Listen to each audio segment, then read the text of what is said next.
Here we are. They gonna start to think that the only clothes I own all have Marriott carpet on them. Dog, I've known you for over 20 years, and I'm starting to think that. This is actually brand new. It's my first time wearing this shirt. I was going to say, I haven't seen that one before. Yeah, this is in preparation of the Dragon Con. Dog, so, I'm like, how are you getting this stuff outside of Dragon Con? This is off Etsy, actually. Okay. Yeah. Yes. Yeah, there's a lot of people that make Marriott carpet stuff, especially this time of year. Mm. So for those of you who are not initiated, Dragon Con is a very special nerd mecca here in the southeastern region of the United States. And homie Caleb here has been rocking quite a bit of the Marriott merch. One of the is it the hosting hotel itself? Well, it's one of one of the hosting hotels is the Marriott, and they got that that type of print that is recognizable. Yeah. They should have never taken that carpet out, man, because everyone loved the carpet, and then they took it out, and then the popularity of it, skyrocketed. Yeah, it's crazy. That. So it's crazy. Sometimes you shoot yourself in the foot, with shit like that. Speaking of skyrocketing popularity, man, you ready any more Secret History over there? How's that coming? I was trying to find the that transition, how that worked. Yeah. But I have read a little bit more. I think now I'm about maybe 2/3 of the way through. Oh, okay. Yeah. You obviously can't tell me about what's happening because there's not a single page in that book that's not spoilerific. That's true, yeah, because it is very, very condensed and to the point. Yeah, it is. The pacing in that shit is, it's crazy. They hit the ground going and they don't fucking let up. No. It's been great, though. Yeah, I've had a great time with it. Nice. Yeah. I'm glad you're liking it. Yeah, I'm looking forward to seeing how that one wraps up, too. Man, it's been something. Yeah. The reason I swerved into the skyrocketing popularity is, obviously Sanderson is, he's setting new Kickstarter records as we sit here. So again, yeah, because that's sort of the tabletop game. Oh, that's right. Yeah, they're at like I think $8 million as of today, and they still have like 20 days left. Damn. They had like 25,000 backers. That's insane. Yeah. It's gonna be one of the most popular tabletop games like the day it comes out, basically. Shit. The only things that are really going to be beyond it, I'm sure somebody's going to comment and be like, oh, well, what about, But if you're looking at purely like tabletop, like RPGs, it's basically going to be D&D, Pathfinder, and then this, and then the Cosmere RPG, I think is just what they're calling it. But, obviously, if you're going to include, like, Warhammer is obviously bigger, but that's not really an RPG. It's more of just, it's more of just a battle game. So. Yeah, so in terms of that tabletop, is that going to be more in line of, like, a dice mechanic type game, like a D&D or... Yeah, it's going to be, for those of you who are familiar with, like, the Fantasy Flight, Star Wars, Edge of the Empire type thing, it honestly really reminds me of a kind of mashup between 5e and that.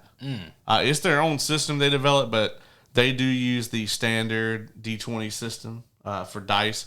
And honestly, like, if you do something other than that, you're really just setting yourself up for failure, to be honest. Because one of the things that people love about tabletop gaming is they love their dice, the dice goblins. The clickety clacks. Yeah. So, everybody wants to have their own, like, little special dice. And I think that's kind of what got in the way of the Fantasy Flight games a lot, is them using their own dice systems. People want to get their own custom dice, and almost all the custom dice out there, far and wide are D20 system dice. So, right. I think it was very smart to stick with that. Yep. But it's really interesting. They keep adding stuff every day because people are just piling on to it. But the fact that they already have it's going to start out with as a Stormlight thing, but the fact that they already have 3 Mistborn rule books done and ready to go, and they're going to do basically the whole Cosmere, where it makes sense. So, and they already have some like World Hopper adventures planned where like people can go. You can have people from different worlds and different systems. Man, Sanderson, he seems to be really good at two things: writing books and making money. Yeah, yeah. He is very good at both of those things. Right. Yeah. Which, we can't really, I don't consider this a spoiler, but where you're at now, you can kind of see how the interplanetary travel kind of works. Yeah, so. yeah. It's super interesting how that whole aspect is playing out. Yeah. Yeah. So, yeah, I'm curious to see how that kind of evolves and opens up more. Yeah. It was good to finally meet Chrysala. Yeah. Again. Yeah. Yeah, you're the only person I know that's ever known who that was at that point in time. Yeah. We go back. Right, yeah, of course. Yeah. But speaking of evolving, we have our subject matter here today. Yeah, actually, no, before we get into that. We got some messages. Yeah, as of this recording, there's a couple of interesting things that happened today. First of all, as of this recording, it is the homie Kevin's birthday. So, hey, what shout out to the homie Kev, and his day of birth, his day of badassery, and also I should probably text him. Oh yeah, I'm gonna do that now. Yeah, that's a good thing to do. And also, today is the day that Sony has decided to release their second trailer for the Kraven the Hunter movie. And this is the one I sent you? Yeah, that would be the one. And it has been an interesting turn of events, seeing how it has been received online. I think that this trailer is, honestly, it might be the best case scenario for them, the people who are making that movie, and for Sony. I think that this trailer it really showcases the violence. It showcases like a faster pace, and what they do a good job at is speeding past a lot of the bullshit that if you're a fan of Kraven in any capacity, you would not like. Things like him still being an animal rights activist. It still sounds like parody. It's funny because you see a shot in that trailer where Kraven is wearing like the iconic lion's pelt, around his body, and I'm like, how did he get that? Right. So I gotta say, I have almost no basis on the comics, with Kraven. So going into this, like the trailer to me, and I'm glad you brought this up because I forgot all about it. The trailer to me looks quite good.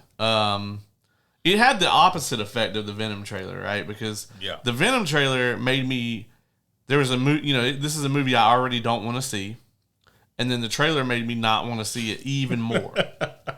But with Kraven, I didn't want to see this movie at all. But I watched the trailer and I'm like, okay, this looks way more enjoyable than everything else from the Sony Spider-Verse or whatever. Yeah. Other than the actual like Spider-Verse movies. Yeah. Well, but it looks to me like they made a mildly comic book flavored John Wick.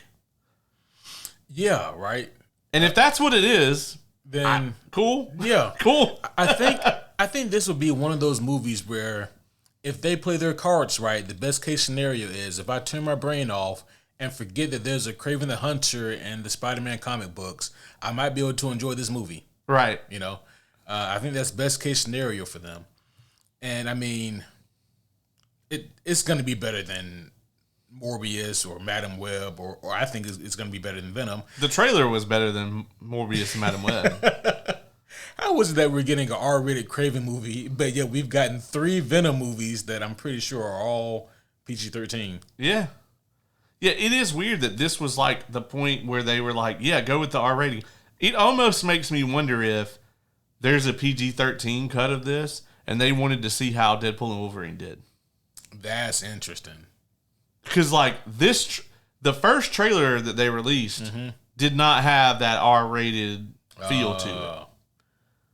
Interesting. But then now all of a sudden, Deadpool and Wolverine, by the time we record this, has probably passed Joker to become the highest grossing R-rated film of all time. As I just said, it's making gangbusters. Yeah. At the movies. So yeah, I could see why they would go, okay, it's fine. Go ahead and put our R-rated out. I don't know. I mean, I don't know a lot of minors, but the ones I do know, they don't know who the fuck Kraven the Hunter is. So, Right. And my thing is, speaking of Deadpool and Wolverine, I remember there were YouTubers who I would see, and not us. By the way, you can find us on YouTube now. You can, yeah, where you can see my various DragonCon merch. That you can. But there were YouTubers months ago who would say things like, "I'm sure that Deadpool and Wolverine would do all right, but it's not going to make $1 billion." Right. And then I would like you guys not to pat ourselves on the back here. We're not about that here. I am. He may not be, but I am. But you can go back and listen to the podcast from a few months ago, hell, maybe even a year or so ago, when we were talking about Deadpool and Wolverine and about its potential financial gain. And I think that we're both in agreement that, yeah, this movie is going to make over $1 billion. And it was weird to me because I never thought that people would bet against this movie. Like, out of all the movies to bet against making $1 billion, it's just weird that people didn't think that this would be the one. Yeah, I mean, in kind of the same theme of our main topic tonight, both of the Deadpool movies made more money than all of the movies in the X-Men universe. They made more money than Days of Future Past. They made more money than Logan. Maybe Fox just wasn't great about marketing, or the fact that they had a lot of massive missteps, like. This wasn't the MCU, They didn't come out with fucking Avengers and then fuck up once or twice. Right. This was like, oh, okay, that they made an X-Men movie, okay, and superheroes weren't that popular, at this point in time. They were popular, but it wasn't like it is today. Yeah. And then X2, a lot of people swear by it, but I think it's just a fun X-Men chapter. It feels like it came right out of the animated show, right, and or off the pages of the comics.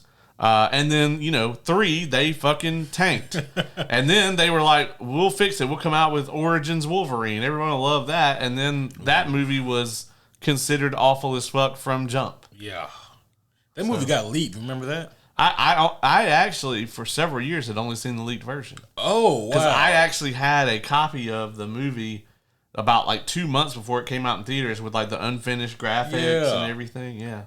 I mean, they're still unfinished, but yeah. Right, yeah. Yeah, I remember watching the scene where the helicopter blows up or whatever, and I was like, oh. Yeah. Oh, they were done with that. Homies, or you, Caleb, could correct me if I'm wrong, but I am fairly confident that Logan was actually the highest grossing R-rated movie until Deadpool came out the next year. Yeah. And then Deadpool was the highest rated our highest grossing R-rated movie until Joker. And Joker is at 1.07 billion, and Deadpool and Wolverine is sitting at 1.05 right now. So right there, there's if it doesn't destroy it today, it will this weekend. Yeah, yeah, and that's gonna be a good time. I've heard rumors that Marvel is actually currently they're potentially looking at doing a sequel to Deadpool and Wolverine. Yeah, Deadpool and Wolverine too. I mean, Wolverineing, yes. I mean, listen, I'm not gonna say no, but man, like it just goes to show that they really want to back the right horses now. Right. I mean, rather, I think maybe, and I don't want to make this the MCU episode. Those were the last two. Yes. Go check those out. Go check those out. We had a lot of fun ranking the entirety of the MCU. But yeah, which we did over 2 episodes. We were in here for like 5.5 hours recording all of that. But yeah, I mean, I think James Gunn going out and picking Guardians of the Galaxy out of nowhere and making it into $1 billion, I think that got it into somebody's head at Disney. Maybe it's Kevin Feige, maybe it isn't.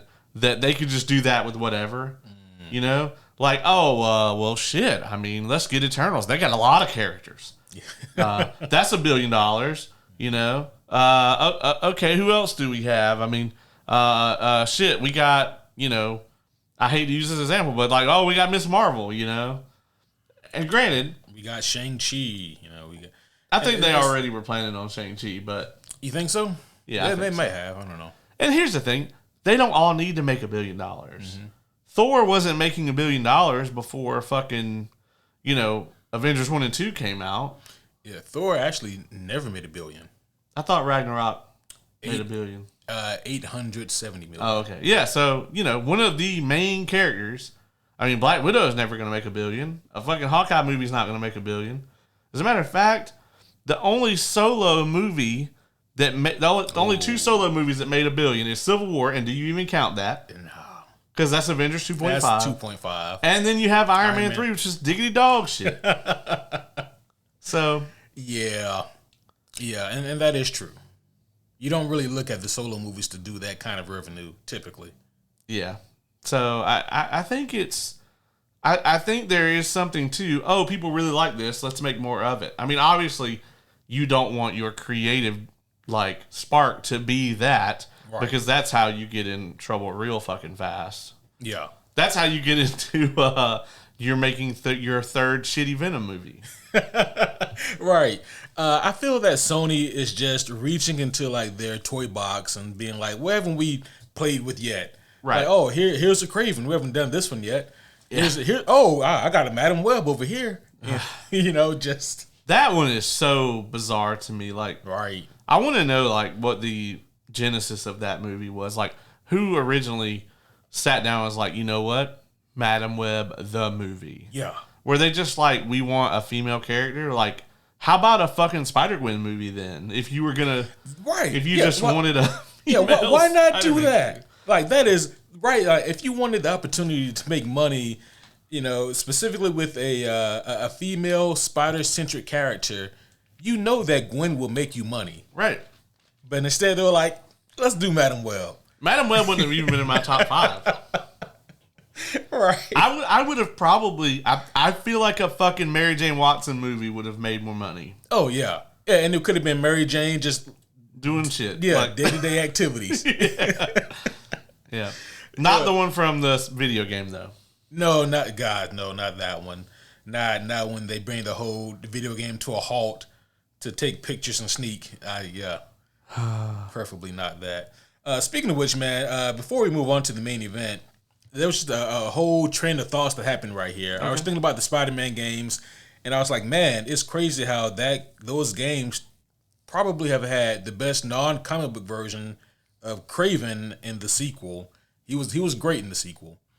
And also Rhino, who is in Insomniac Spider-Man 1 and the Miles Morales game.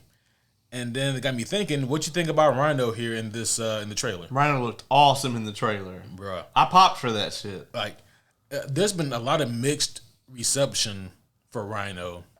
And I'm like, would you guys prefer the Paul Giamatti? In the crazy shredder suit or whatever? Right. You know, I can understand maybe you wanted to have like a mech Rhino or whatever, but it looked so silly. It did. It literally looked like it fell out of the Ninja Turtles movie. Yeah, and not in a good kind of way either. Hey, this is really random, but we're still in the cold open, so I'm safe. Did you know that Alien and Blade Runner take place in the same universe? Did you know this? Who the fuck said that? What? No, it's a whole thing. Like, is it because they're both Ridley Scott movies? Maybe, but I mean that didn't hurt. But yeah, like apparently, what's the crazy corporation in Blade Runner? Blade Runner, the Tyrell, something like that. Something like that. So one of the people on the spaceship in Alien actually like worked for them. And there's also apparently a Weyland Yutani like logo in one of the Blade Runner movies on one of the crates or something. I just found this out today. That's wild. Yeah. Yeah, but you know, all of the Alien movies take place off world. So. Yeah. You don't even go to Earth. Yeah, you know? But yeah, it's that kind of. Well, in Resurrection they like pull up to Earth. Yeah. But that's it. Yeah. Anyway, that was random, but I that shit blew my mind. That is crazy. Also, I need to go see the new Alien movie, Romulus. It looks awesome. It does. It does. Kay has only ever seen what was she's only ever seen Prometheus. Oh, that's all she's seen. Only alien movie she's ever seen. And I was like, I don't think you're gonna want to see Romulus. I was like, there's a lot of jump scares in it. It looks like it's very much a horror movie. Right. And she was like, I don't know. I liked Prometheus, and I was like, yeah, that's not the same thing. How about we watch the first one and then see if you still want to go see this one? Yeah. I still love the first one. Oh yeah, I love all of them, but 3 and Covenant. Yeah, even like Covenant. Yeah. I don't know which one I like less out of 3 and Covenant. Like, obviously, Covenant has Michael Fassbender. So, like, if I just want to spend a bunch of time with Michael Fassbender as a robot and not really have anything to do with any aliens, then Covenant, And then 3 is just a terrible film. Yeah, 3 is just an awful film, right? And I get it. Like, Covenant for me, and this turned into the Aliens podcast. It did. But Covenant for me really isn't, they don't really go too much into, like, the xenomorph lore, which is what people were looking for after Prometheus. Right, yeah. But it does give you more about, more of the David lore, which is, like, one of the characters Fassbender played. Yeah, and I hated that shit so much. I was like, I'm not here for this. I don't give a fuck about this. Right. Oh my God. Hated that shit so bad. We should review Romulus, and when we do, we should rank the Alien films. Ooh. I'm down for that. Yeah. I'm down for that. Including AVP. Oh, and both of them? Yeah. Okay. So there's an official timeline order. there is. The AVPs are actually first. The right? first. Yeah, they're the earliest. That can't be right, though. No, yeah, it is. I guess they would, because all those ones take place in the future. Yeah, so it's like both the AVPs and then Prometheus. Right. And then it goes from there. The Alien 1. Yeah, so it's, those, Prometheus, Covenant. Then Alien, then Romulus, then Aliens, then 3, and then Resurrection is the last one, yeah. Yeah, because where do you go after Resurrection? Yeah. Right? I actually like that movie, though. A lot of people really hate it. I don't hate Resurrection, but... I'm never clamoring for it either. Isn't that the movie that got Winona Ryder kind of banned from Hollywood for a long time? She's in it, so I mean, and then I guess, you didn't see her in shit until Stranger Things. Yeah, that was crazy. Yeah, that's weird. She apparently went off the rails. Yeah. Well. Anyway, speaking of off the rails, homies, one and all, welcome back to another very special episode of the Superhero Homies podcast. My name is Quentin, and as always, I'm here with my good friend, my brother, the homie Caleb. What up? We're here on the video. If you're on the video, you can see that my hands are in the air, and I'm not waving them, but I do care. He does care, though. And we are here, and we're talking about something near and dear to my heart today. We usually are on here. It's just whether I feel that way about it at the time. Well, you can hate something and it still be near and dear to your heart, too. I mean, that could be why I hate it. Yeah. Yeah, like Iron Man 3. I really thought this was gonna be a great movie based on this trailer you guys showed me. So yeah, nice fake out you guys did. Mandarin. Yeah.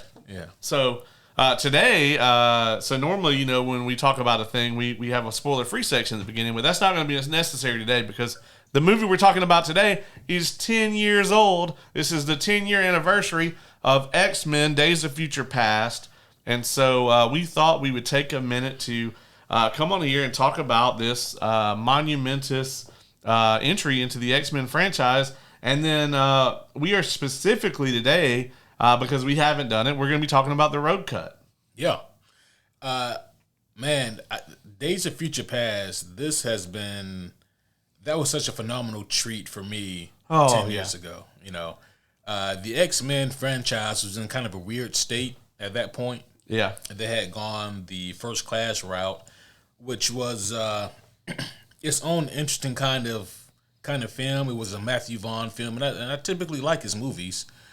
But First Class it didn't have specifically the characters that people were really clamoring for, and they had kind of a hodgepodge mix up of a roster for First Class as well.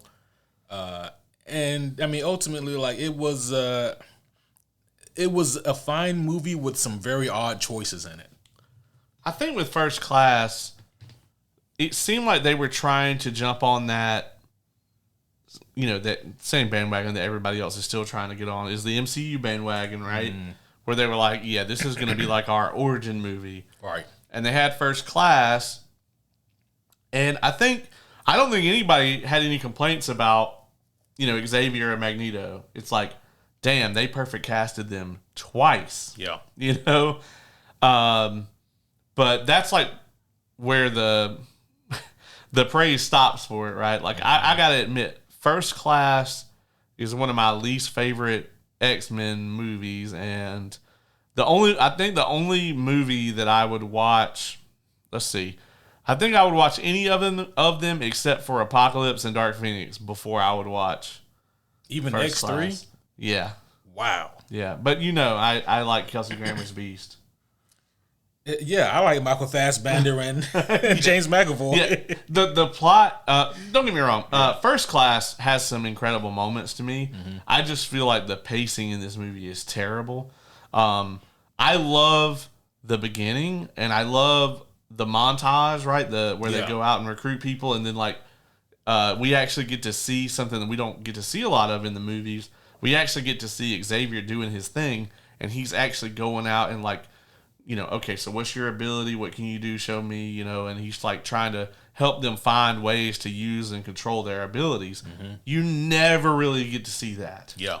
And I love that aspect of it. I actually really love the Hugh Jackman cameo in this one. Yeah. And I love the very end, the actual Magneto stuff at the end is incredible.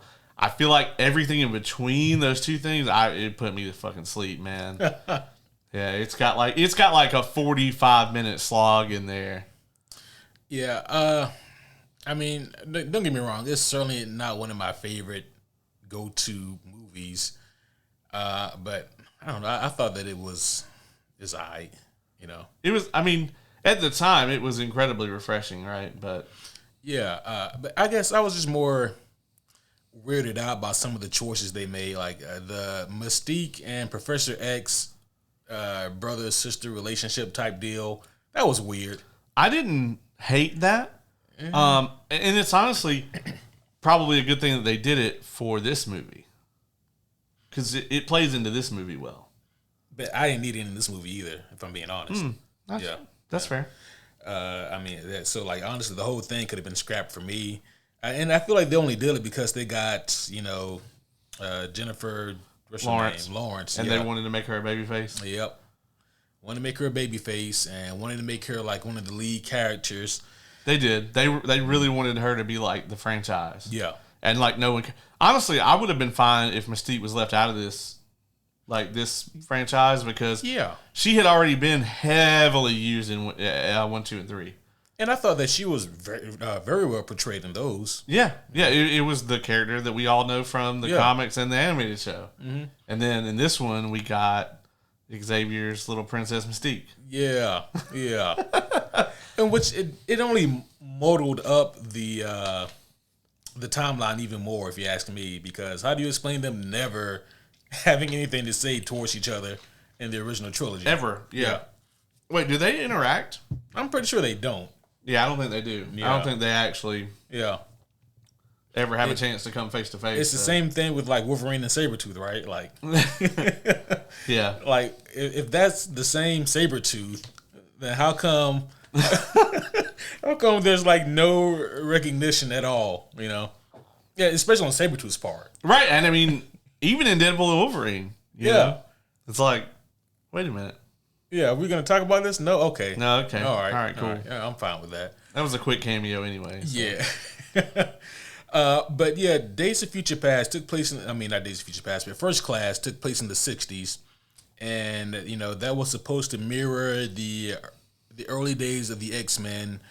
They're forming together, and Professor X using his gratuitous money to open up the schools. And so we fast forward to the 70s, and here we have Days of Future Past. And again, just coming off the heels of First Class, I'm not going to say the expectations were low for Days of Future Past, but you know, this movie had a little bit more going for it. For example, they had a lot of the original cast coming back. Yep, people were really excited for that. Yeah. And they had the fact that they were adapting a very popular comic book into the franchise. And so, people were like, hey, we're looking forward to this kind of, so don't fuck it up. Yeah. Yeah, I mean, it goes without saying, this is my favorite movie with the word X-Men in it.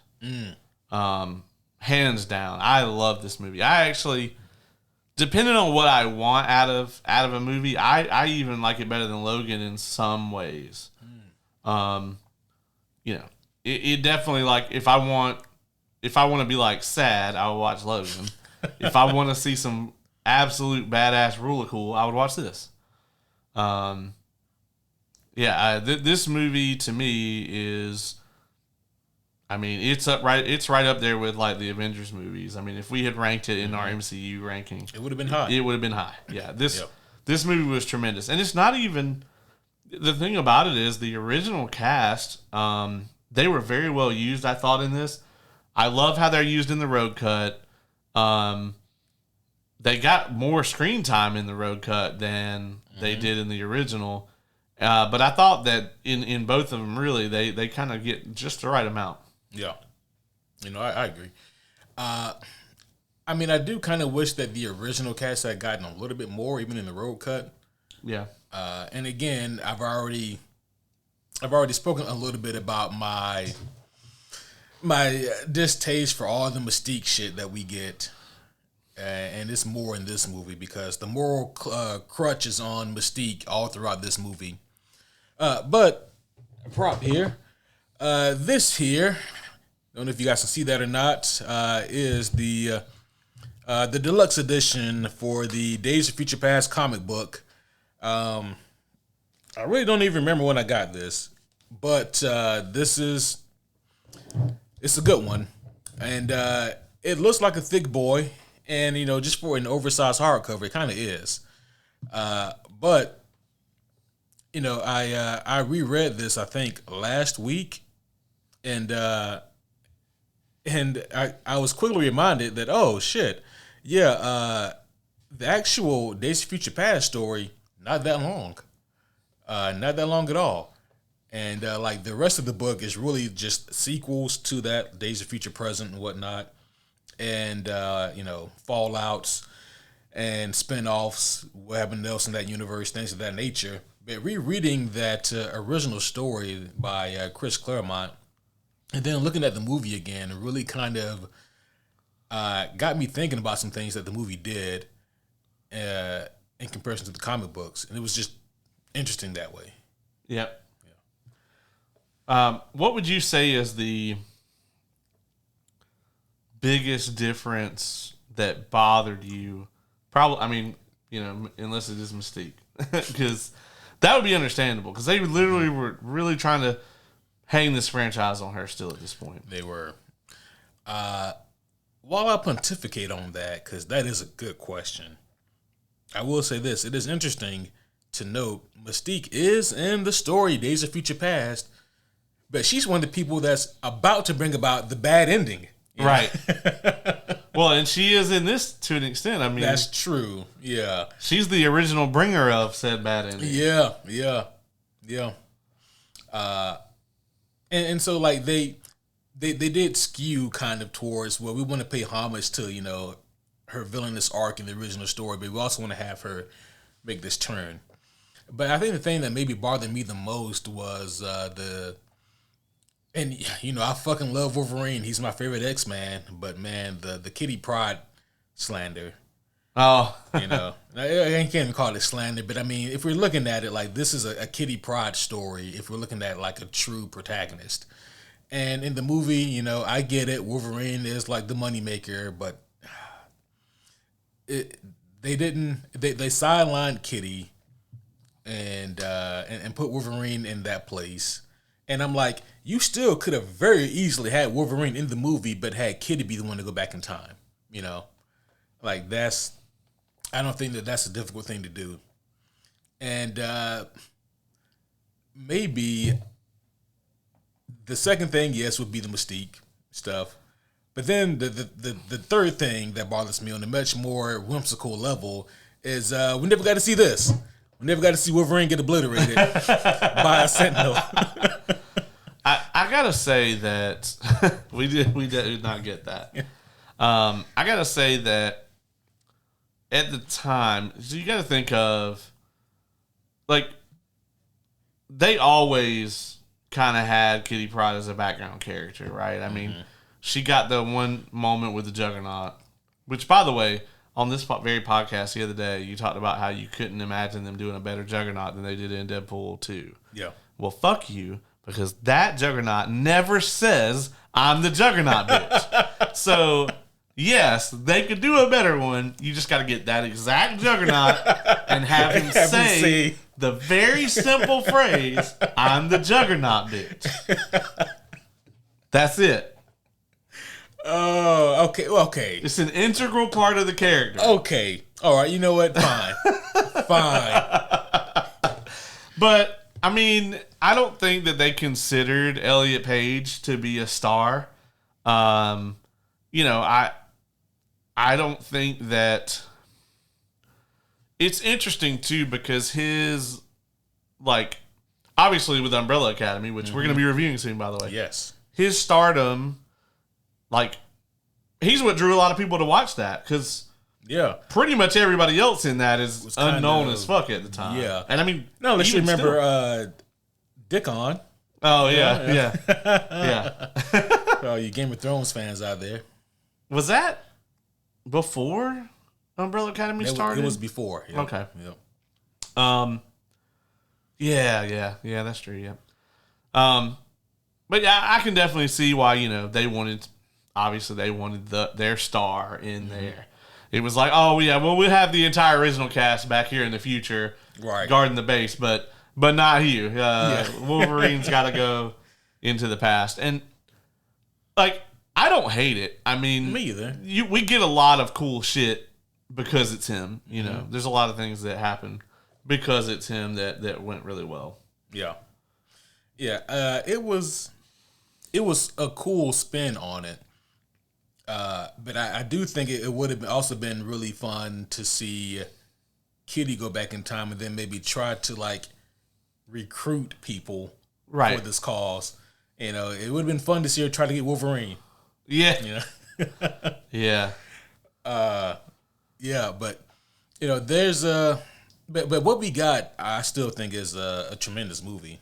Yeah, I think that all of the characters that I loved from First Class, I think I like them more here. I will say this. I never really loved Nicholas Hoult as Beast. I think this is the best movie he gets. But for so much of it, he's just kind of Xavier's sidekick, nanny, whatever. Not a bad influence, but what do you call it? Enabler. Yeah. Yeah. I mean, that's exactly it. I mean, the only kind of brilliance that he really has is coming up with, like, plot device serum. So basically, yeah. I call this MacGuffin juice. Yeah. You know, I would have very much liked for them to, you know, Logan gets there and, like, he's in the garage building the jet or whatever. You know what I mean? Yeah. Yeah, he doesn't really use his brilliance that often. Which is a mistake they really make with Beast in, like, none of these movies understand how to handle Beast. Yeah, like, just like the always having, like, that hue of optimism about him, and mixed in with the brilliance, and, you know, just like... And he's very well read. He's very well read, yeah. You know, he'll quote some wild shit at you, and while hanging upside down, while measuring chemicals, you know what I mean? Like, they never really got that with this version of Beast. I mean, honestly, hell, like, the closest thing might have been the post-credit scene in the Marvels. I was literally just sitting here coming to that realization, like, the most accurate Beast we've gotten is in the fucking Marvels post-credit scene. Because he actually has a lab. He's got a lab, yeah. He never had a lab in any of the other movies. This motherfucker's in, like...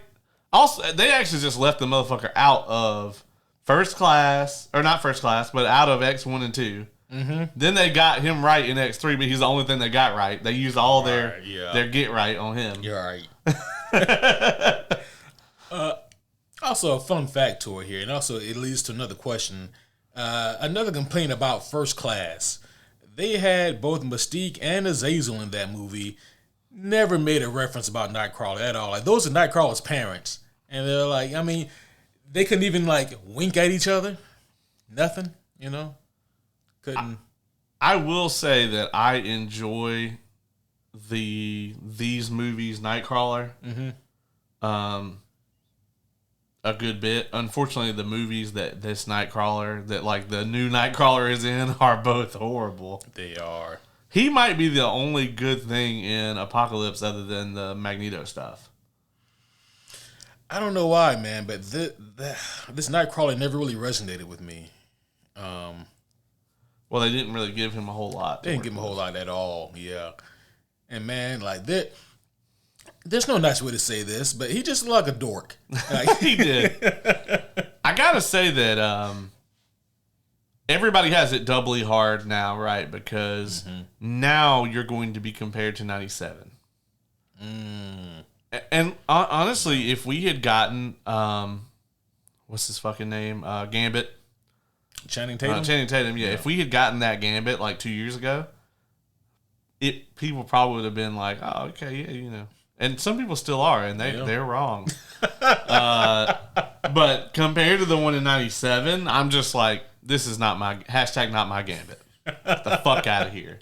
He was so happy to be Gambit. He was, I understand. Let him have this. I'm happy for Channing Tatum. I don't give a fuck about that Gambit.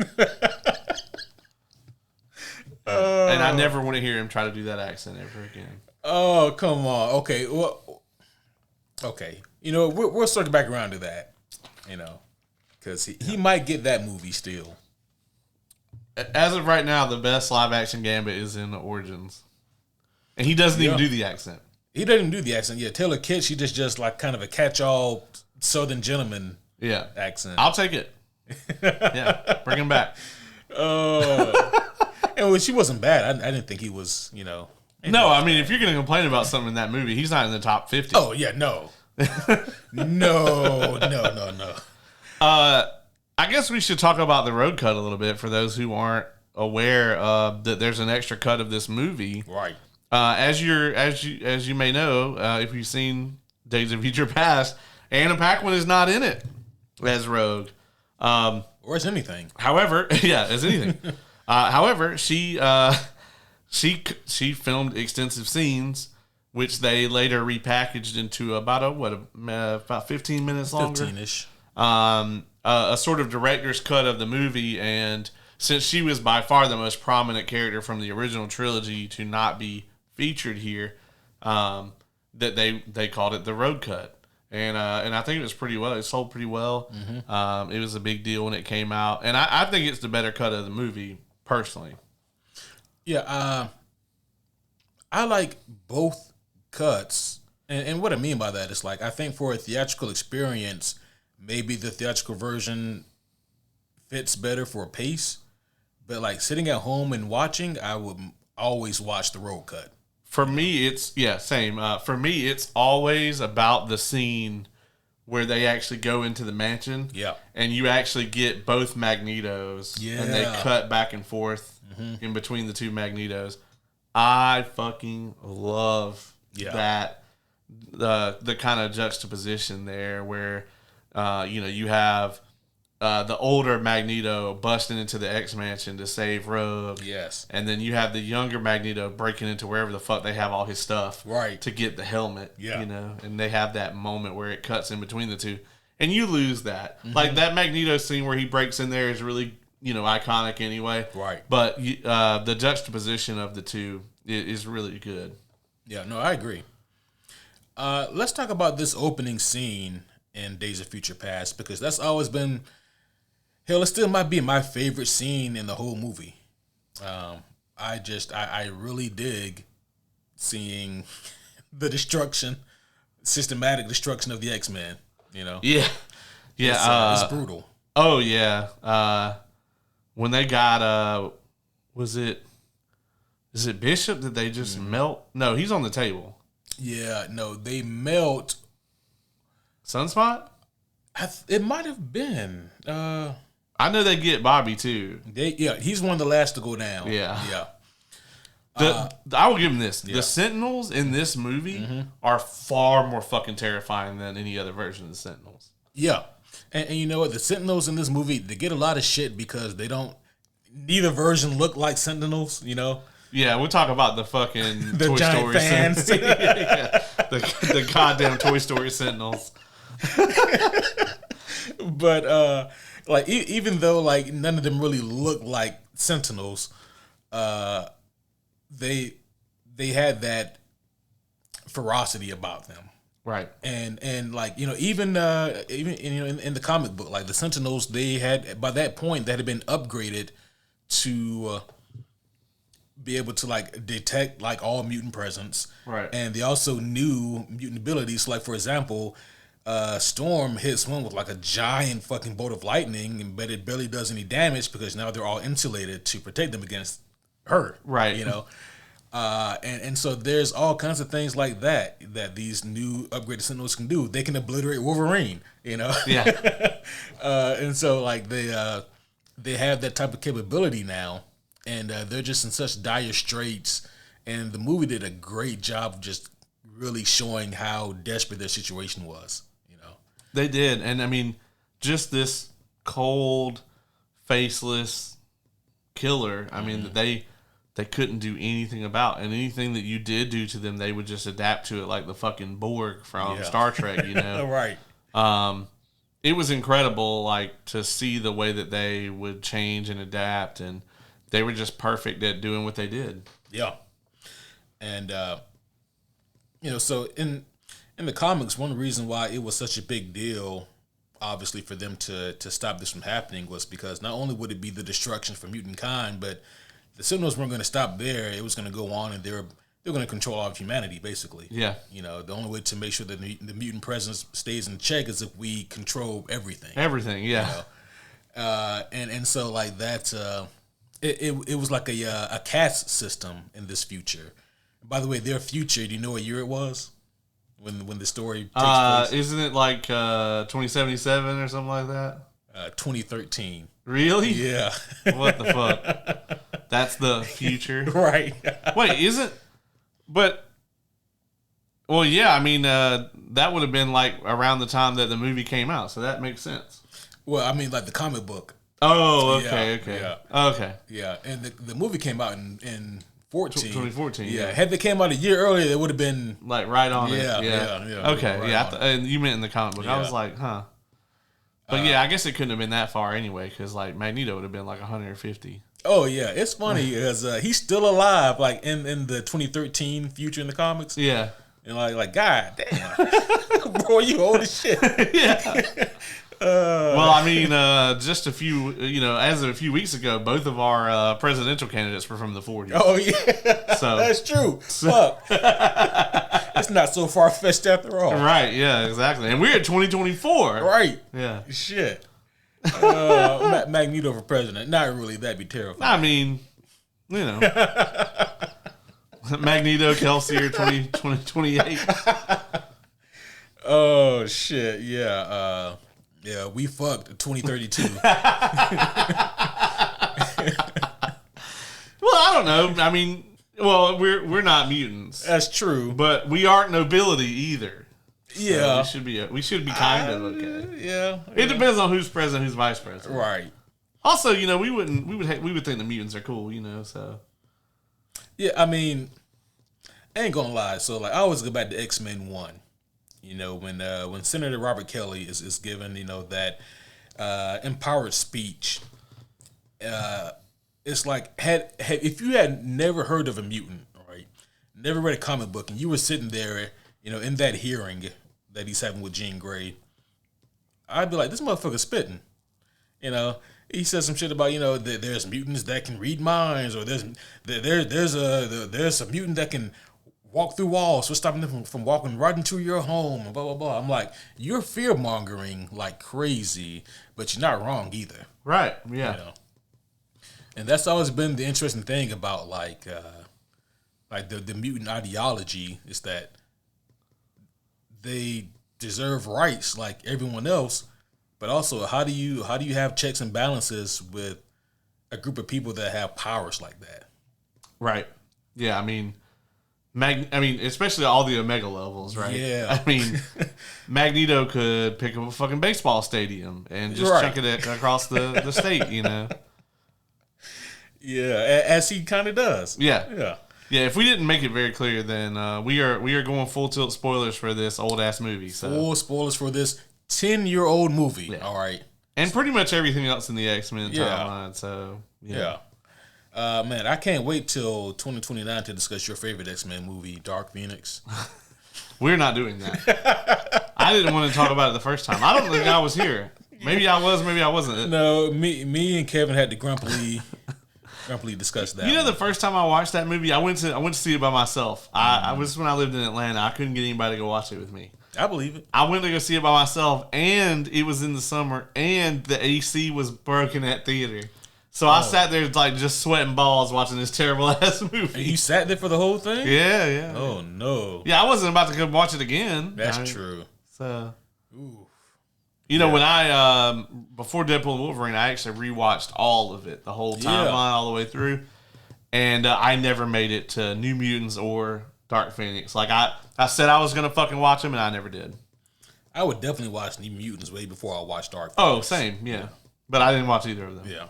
Yeah, because Magic is in that. Yeah, yeah, she is. Yeah. I am a mark for the New Mutants, and I mean, Magic was definitely the best cast, but I didn't think any of them were bad. The dude from Stranger Things. You didn't was like terrible. him No, yeah. as Cannonball. They're trying to do that country accent. I knew you were going to bring up the accent. Yeah. His accent was awful. It was, yeah. But at least he tried. You know, Yeah. I appreciate the effort. You know? Yeah. Sam Guthrie is supposed to be a real country bumpkin type of character, and anyway, back to Days of Future Past here. They made sure in this opening scene to give everybody something.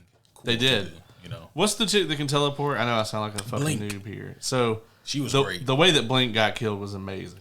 The way that she used her powers as an offensive measure was great. Yeah, that's the thing I love about this movie, man, is like there is no movie with mutants in it other than maybe Deadpool and Wolverine that goes as so hard with Rule of Cool as this movie. Everybody that's in it just about gets a moment. Yeah. And there's so many cool things that they do with the powers, the way Blink uses their powers here. I mean, Iceman. Iceman comes surfing out on the fucking wave of ice, just like on fucking Ultimate Alliance. Yes. You know? And it was just like, where was this before? He never did this shit. You know, Bishop's use of powers. Storm has her best display of power in any of the live action shit in this movie at the end. I love when she says, "Do you know what happens when the Sentinel gets struck by lightning?" No, she doesn't say that. Are you sure? Yeah. I must watch a different version. Yeah, okay. Maybe there's a third cut, you know, It's the the storm storm cut. cut, Yeah.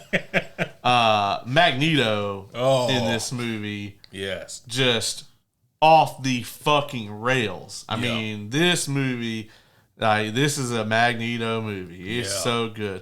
Quicksilver. Oh, yeah. Holy shit. I mean, one of the most iconic scenes. Yes. You know.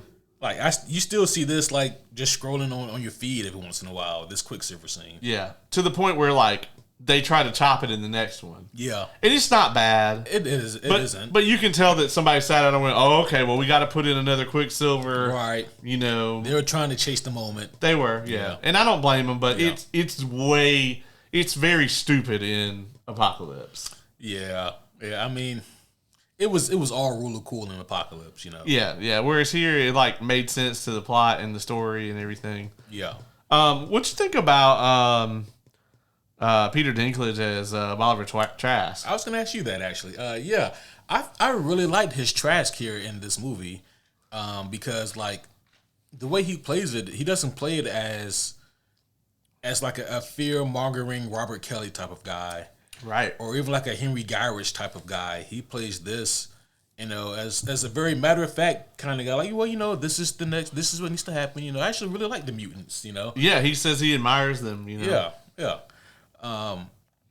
But like this is just something that he feels that that needs to be done. Yeah, he doesn't come across as this, bigoted, right. Over the top kind of, character that you can spot a mile away. Right. He's very, very to the point. Like, hey, listen, this is what happened to the Neanderthals when the Homo sapiens came in. The mutants are the new Homo sapiens, and we're the old Homo sapiens. Yeah. This is what's going to happen. I built these robots that'll kill them all. But give me the money. Yeah. Yeah, give me the money. I'll make it happen. Yeah. And honestly, it's more terrifying that way. Yeah. Because, there's practically a complete detachment, Yeah. Like, this is all business. Yeah. Your extermination is just business. Yeah. And, it's terrifying, but it's definitely something that you can see them having an easier time doing from a morality standpoint, because in the 70s, there weren't that many known mutants around. Right. In this continuity, But as we know, there will be much, much more, or many, many more mutants just the years coming. So I want to ask you this, right? And this is kind of a discussion that I like to have with people concerning the X-Men and mutants in general. Why is it you think that the mutants get such a bad rep, but then you have people like Spider-Man or the Fantastic Four or people in that class who don't receive the same kind of backlash? Well, that's because they were all born as humans. But the public doesn't know that. They know it about some of them, right? Yeah. So they would know that about Spider-Man, the Fantastic Four. And probably the Fantastic Four as well. Because they're public, but Peter tries to keep his, Captain America. Clearly. Yeah, Captain America. They know that about Cap. Iron Man is just a dude in a suit, right? Right. Yeah, I think that has a lot to do with it, right? Is it's a lot of them were born as a regular human, and then something happened to them, and I think we see a lot of parallels to that in our day-to-day lives, right? Mm-hmm. And it's interesting, that the mutants do kind of have this kind of stigma about them, but what makes them ripe for that level of storytelling is the fact that they're born with these powers that are a detriment in a lot of cases. Yeah. Look at Stryker's kid, who they mentioned in this movie. They had a little That's Jason right. in there. Yeah. Although that timeline also doesn't track either. Not at all. Not at all. Because he's this is in the 70s, and he's saying his kid's 10. Yeah, but I'm like, well, wait a minute. X2 came out 2003. Yeah. So then Jason was 40 something in that movie. How old did that guy look in X2 though? He looked like he might have been maybe 20s. I don't know, but he looked like he'd been through some shit. So and he had. Yeah. There's no telling what the fuck Stryker did to him. Right. But yeah, I think that aspect of it, right, is it's hard to be like, oh, we hate spider people, Yeah. Or, and there are people that hate the Avengers, you know what I mean, or superheroes in general. Look at Civil War. Yeah. But I think the fact that you can so easily point to mutants as this is a sector of people that's bad, you know what I mean? It's just how if you turn on far right media, they're not talking about people that cross the Canadian border. You know what I mean? Yeah. Because that'd be a much harder thing for them to just lump everybody in as an immigrant or whatever into it. But no, they can show brown people come across the southern border and be like, oh, these are the bad immigrants, you know? It's just the thing about propaganda, right, is the purpose of it is to make you forget that other people are human. Yeah. And that's the X-Men, that's what it is. That's them to a T. Yeah, exactly. Yeah. Agreed. So that being said, if I was, alive in the Marvel Universe, just definitely have me be a normal human and then get hit with some fucking cosmic shit. All right. Right, yeah. Versus being born with cosmic shit. That there is a difference to the humans living there. It's fucked up. Well, it's also, too, like,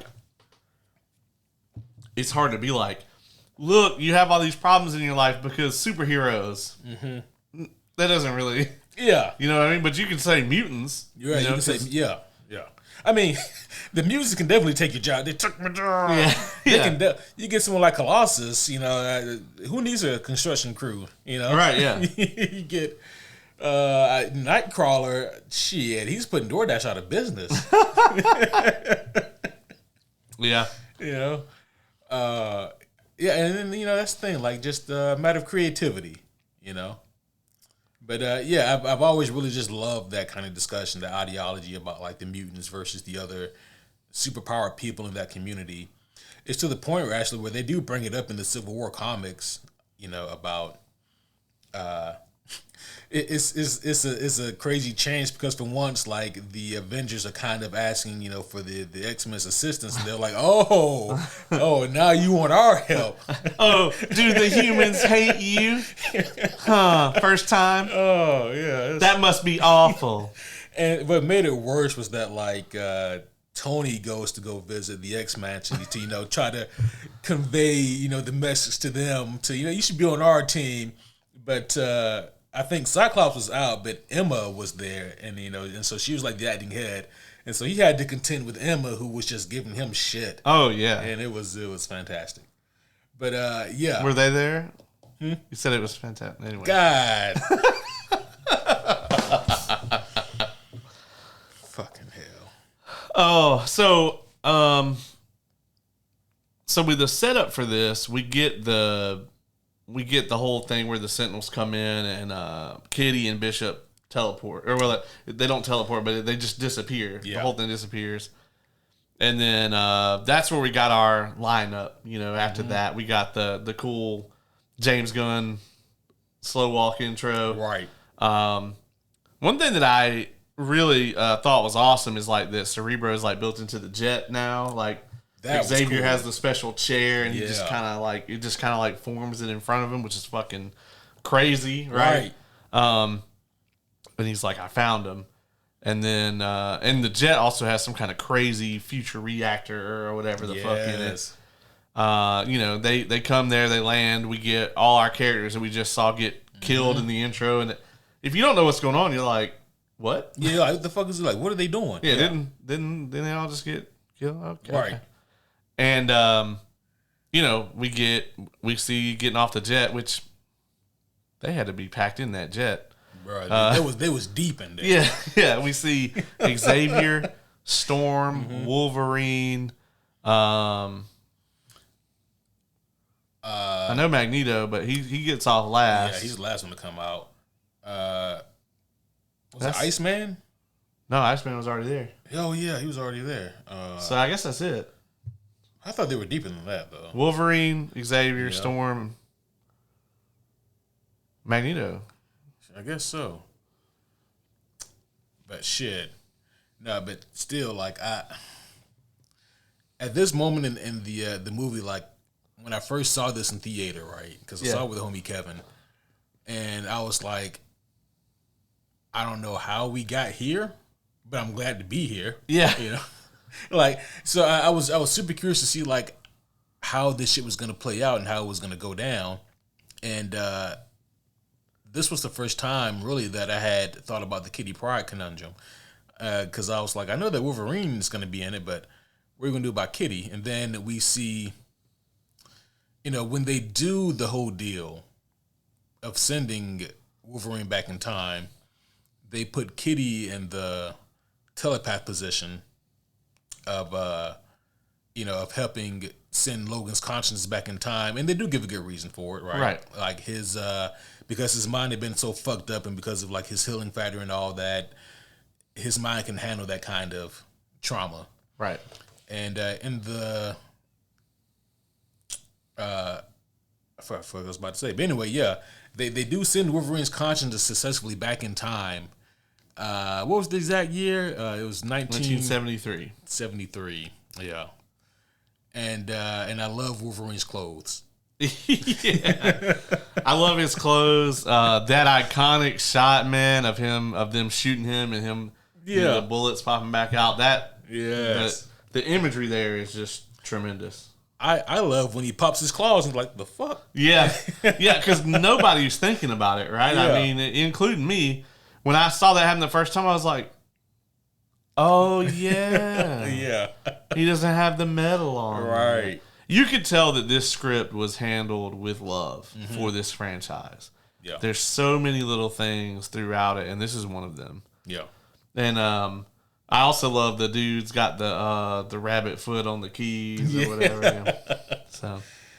Yeah. So we already talked a little bit about like the and I know we're kind of fast tracking, going all over the place here, but we talked a little bit about the breakout, right? So when they do get Magneto, like, it's kind of a whole big fucking deal.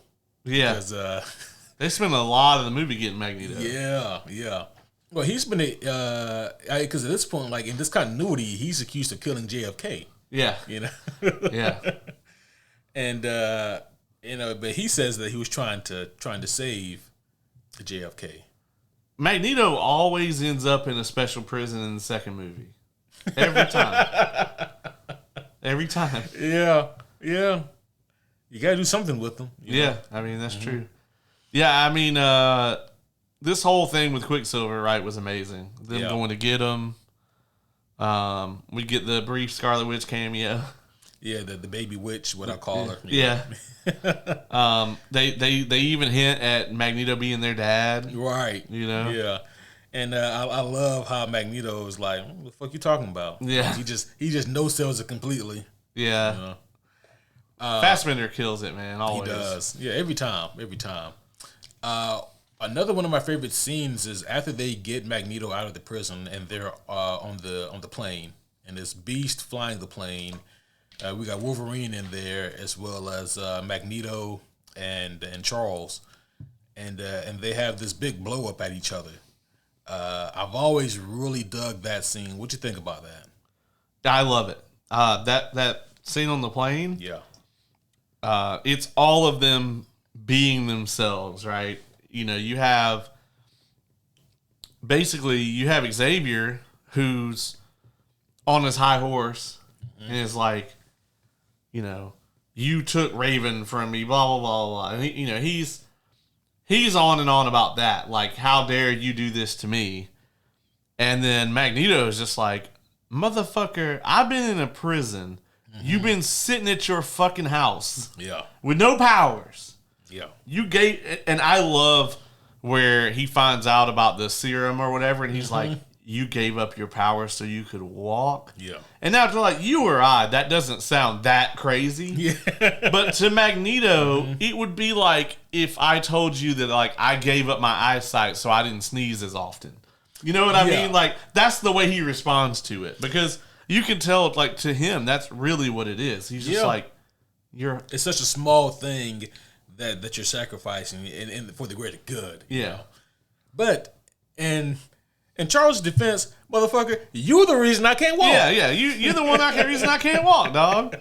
And like him fucking up the plane and shit, and how like Wolverine's never not bothered by it at all. Logan is like just watching this shit happen because he's gonna be fine. Like, it's not gonna be comfortable, right? But he'll be okay. Yeah, he'll be fine. Yeah. I don't know what happens in his future if this plane goes down. It seems bad. Right. It seems like it would be way worse. Yeah. But you know, and of course we have Beast here. That's just, you know, got nothing to do with Beast really. He's just some guy. But I love this exchange, and my favorite part of the whole thing is the bit when it's over with, and Logan's just like, "You gonna pick all that shit up?" Right. Because the exchange between Logan and Magneto here is so good. They even reference it back to it at the end of the movie. Oh, they do, yeah. Yeah, when he winds the rebar all through him, he's just like, well, so much for being a survivor. And he tosses him. And like, little did he know, he survived that shit. He survived that shit. And that's the crazy thing is like, you know, everyone knows if you want to kill a Wolverine, just fucking drown him, you know? Dude, I gotta be honest, like, that's a terrible way to go out. Oh, yeah. Like, just having the rebar wove through your body is bad enough. Like, fuck that. Yeah. And he didn't even, like, sharpen that shit. No, you know just dull rebar. Yeah. Not that it would have been much better. Right. But, like, you know, not only did he do all that shit to you, but then he tossed you in the water for you to drown over and over and over again. Right. Yeah, and like, yeah, so that's always been, like, the worst kind of... And, like, and the crazy thing is, like, for Wolverine, pre-adamantium, drowning isn't really a big deal because you can just swim out.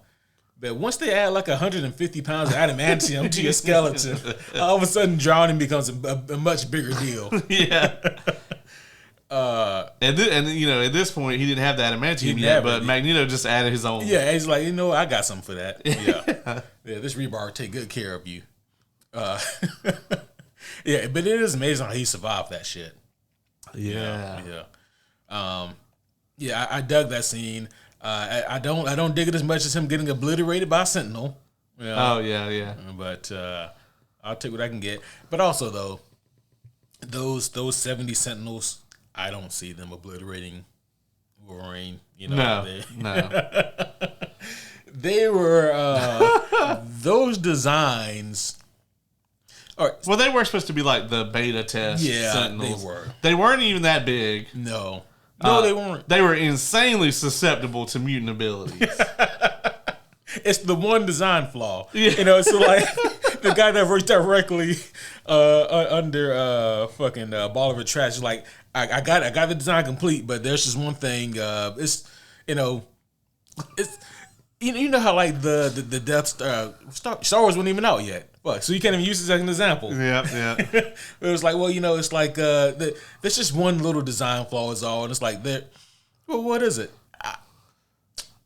It's probably never gonna even come up. Yeah, it won't come up. But the Sentinels, they're practically impervious to everything except for mutant abilities. Like, I'm sorry, what? Come again? Yeah, you know. And yeah, I mean this whole like segment right on the plane where they're is this where they're headed back to the mansion? No. What, you talking about after the blow up? Yeah. They were headed to... They're headed to the Accords or whatever it is. Yeah, to the hearing. The hearing. Where Mystique kills Trask originally. Yeah. And man, I love this scene too when they bust in here. I've always kind of thought that if there's a low point to this movie or a drag point, it's kind of this extended sequence where we see Mystique, like how she took over the Vietnamese commander guy. Yeah. I mean, that did drag a little bit, but they figured they had to give her something.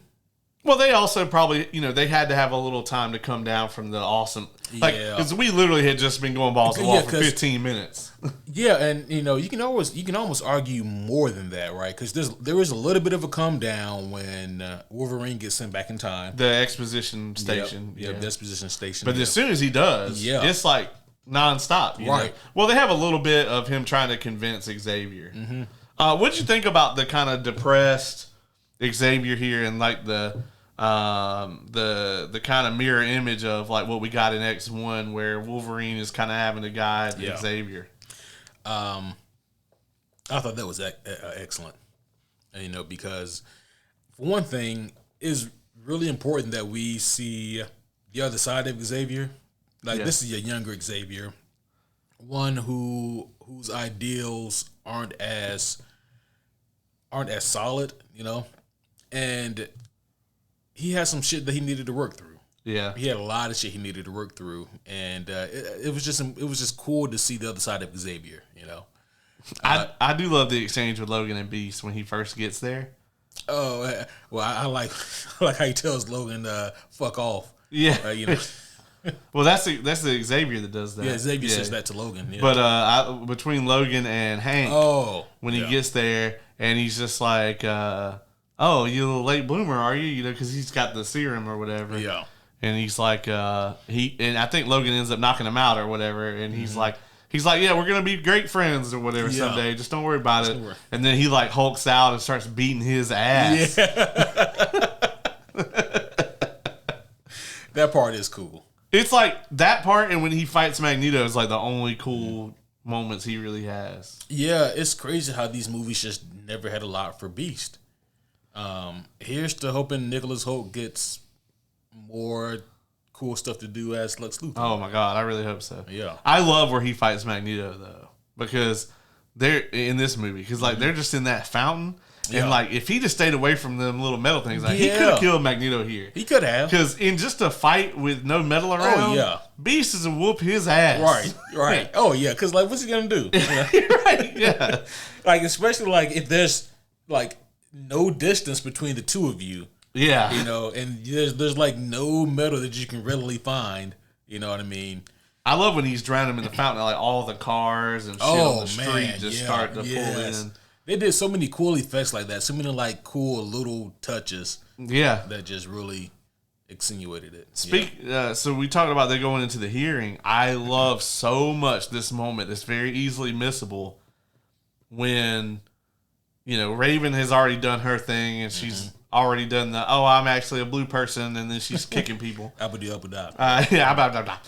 then they bust in and she's like, you guys are here together? That's weird. And then she like looks at Eric and she's like, this motherfucker's about to kill me. And it was kind of dumb, right? Because like, all right, you knew Eric from jump was like, oh, well, we got to go here and kill her then. Sorry, you know.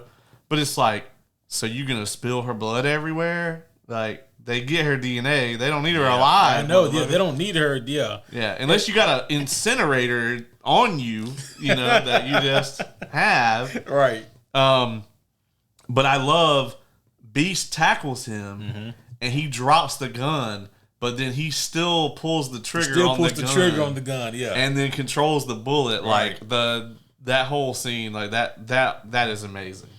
You know, the way they shot it. And that scene, right? Because like when people think about like him being an Omega level mutant, they look at him moving the baseball stadium or him moving the Golden Gate Bridge or like shifting the Earth's axis, and all those are Omega level type deals.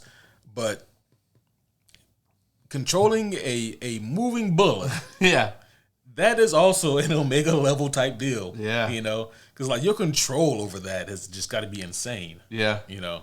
And he tracked her out the window. Right. And I'll tell you, the hardest scene in this movie to watch, man, is when she's on the pavement and he's like dragging him. Yeah, by the bullet. By the bullet, man. You know that shit's got to be horrendous. Oh, fuck, yeah. Like, first of all, like, fuck getting shot, but then your full body weight is being dragged by the bullet inside your leg. That's got to feel like shit. Yeah, it's got to be absolutely terrible. You're like, you know, there's a better way, dog. You can literally just hold me here. You don't have to drag me. You don't have to drag me.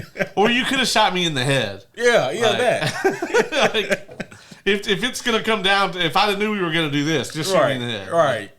Yeah. Yeah, because this shit sucks. And then, you know, he gets her blood everywhere, and of course they come out there and scrape that shit up.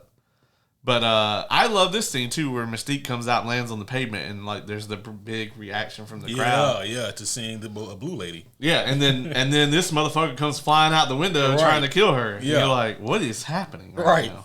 What is reality at this very moment? And then another blue motherfucker comes out and starts fighting that guy. Right. Yeah, so if you're a civilian at this point, you're thinking, I don't know. What the fuck is happening? At least with the Avengers, it was usually pretty easy to tell who the bad guy was. Yeah. In this scenario, you're like, who's going to show up next? Right.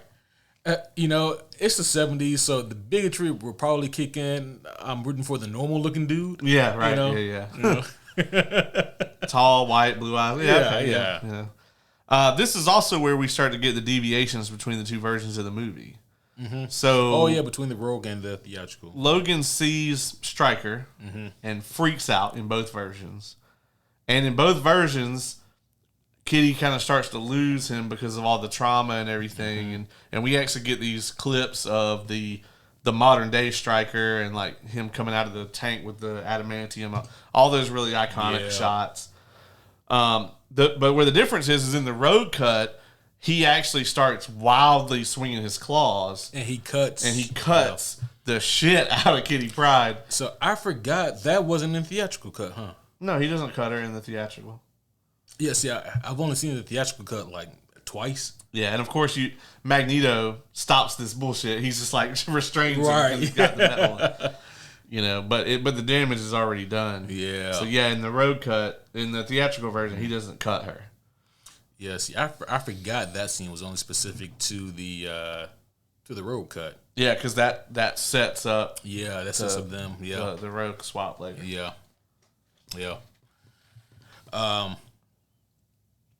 Man, so let's go ahead and talk about that, right? The old swaparoo that they pull off here. Yeah. I thought this was a cool touch, and first of all, I also love just seeing Bobby and Rogue kind of reunite on screen again. Yeah, it's kind of fucked, right? Because like Rogue was like always jealous of them, Yeah. and then he goes and rescues her so she can come back there and take her powers. You're right. And I actually thought that she killed her the first time that I watched it. But you get a shot of her later. Yeah, she's still alive, thankfully. That would have been so fucked. Yeah. I'm here to save you. Yeah.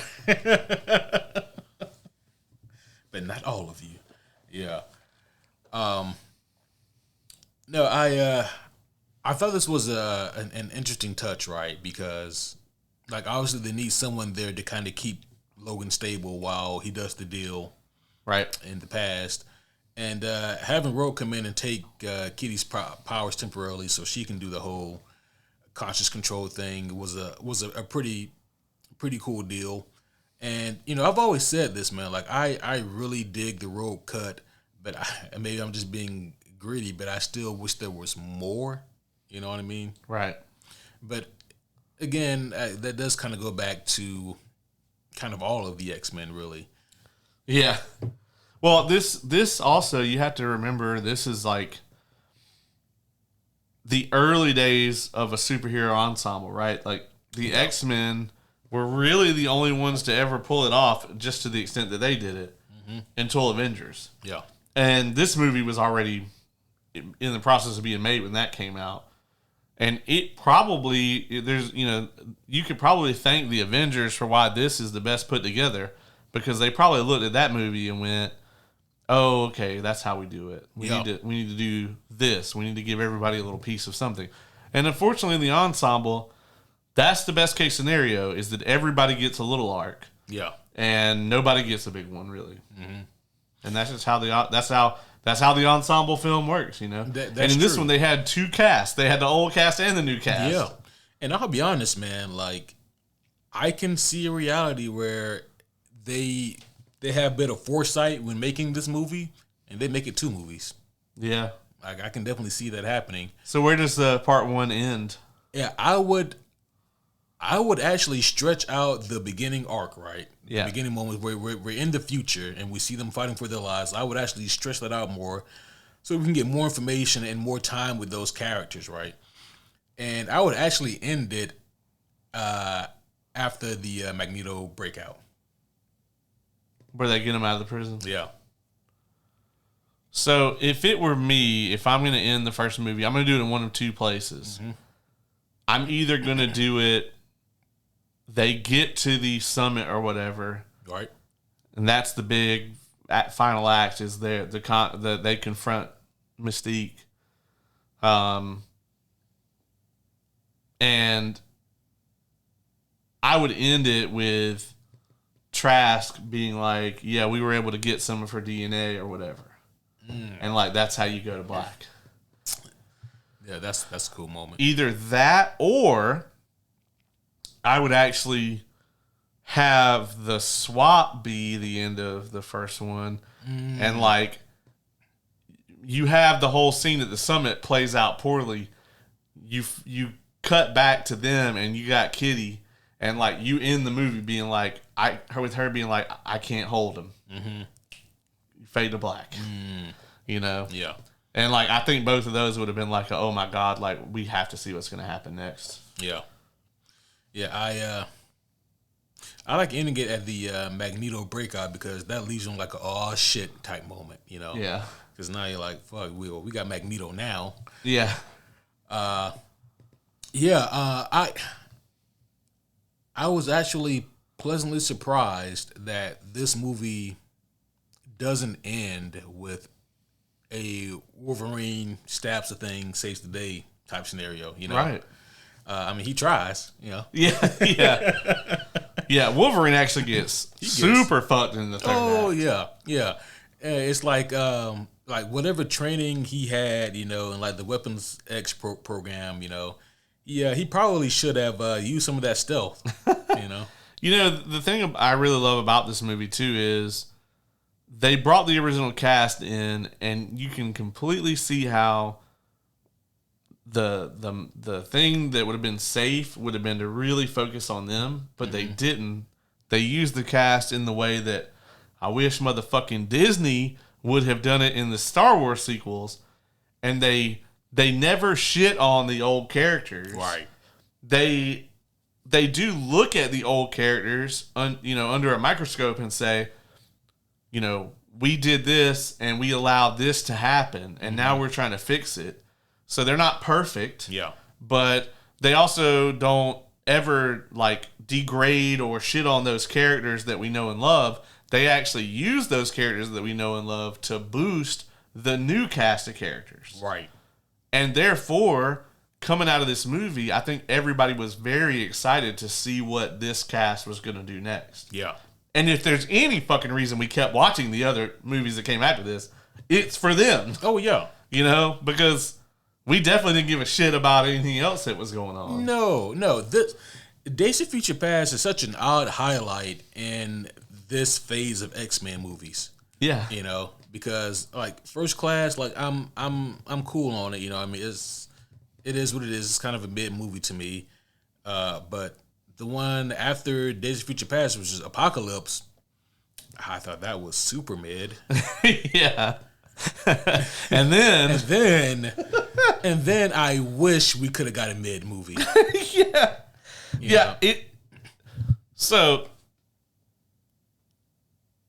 if we just had to throw Dark Phoenix in our MCU ranking. Oh my gosh.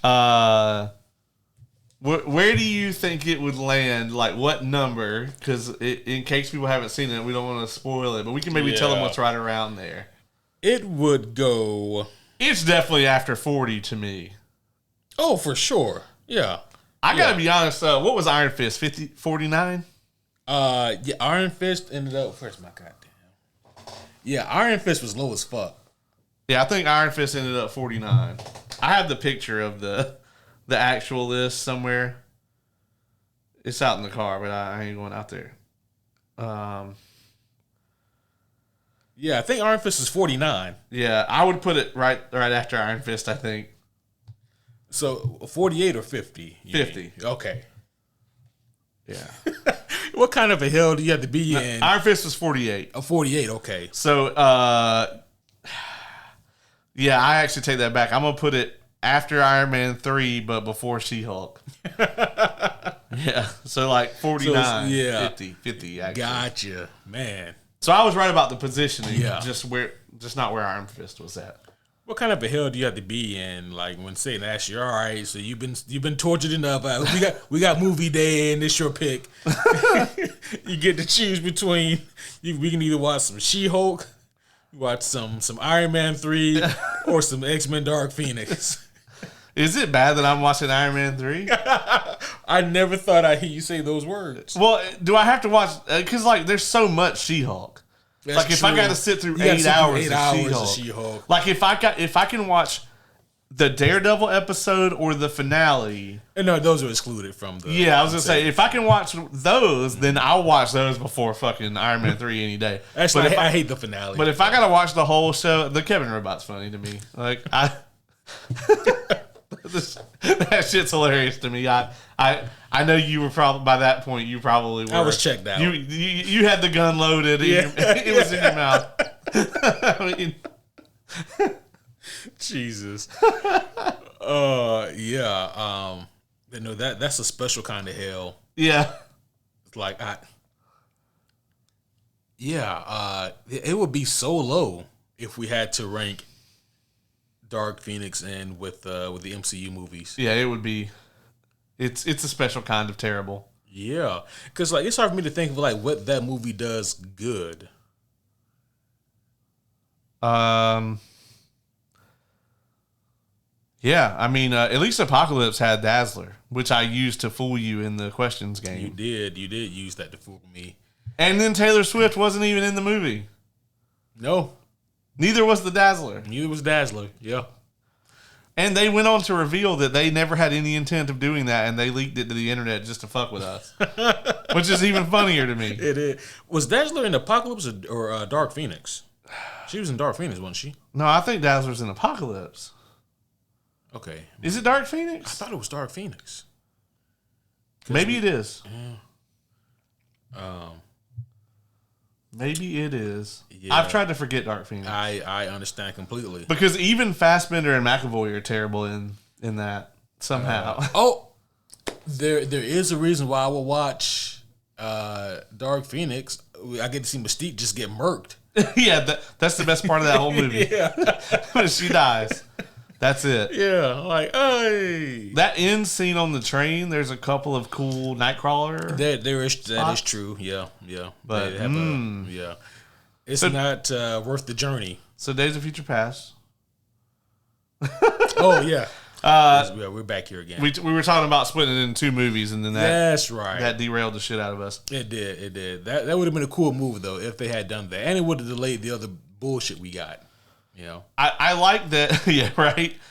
We would just now be getting Dark Phoenix, and maybe Disney would have stopped it before it happened. Yeah, maybe the acquisition would have happened. You know, because I gotta be honest, man. If they buy Fox and Kevin Feige walks in and is like, "All right, let's see what we got." Oh, completely finished movie. Let's put this on, and then it's like 90 minutes later, and then you just see Kevin Feige like just eyes bulging out of his head, just like. Yeah, we're deleting this. Yeah, so what you think, Mr. Feige? We really worked hard on this, and we know that you really appreciate, because we really copied a lot of you guys, really. As you can tell in this scene right here, we really wanted the characters to be impactful, and, we really wanted those big moments. So, this was really like an homage to your Avengers movies in a way. I'm trying to figure out if you guys started handing cocaine out on the set or stopped. Oh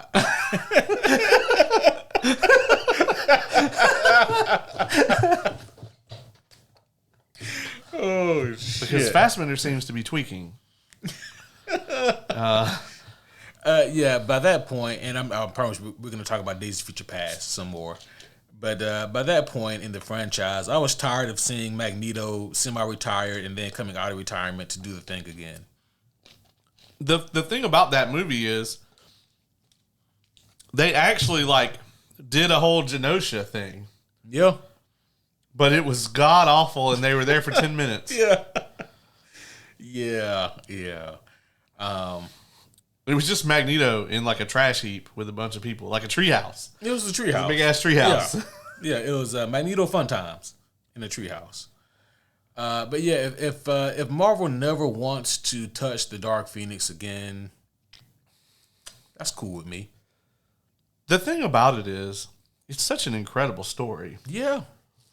But it's an incredible story that takes time. Yeah, I was gonna say I'm gonna sideline us here. Why is it that you think that just nobody can get it right?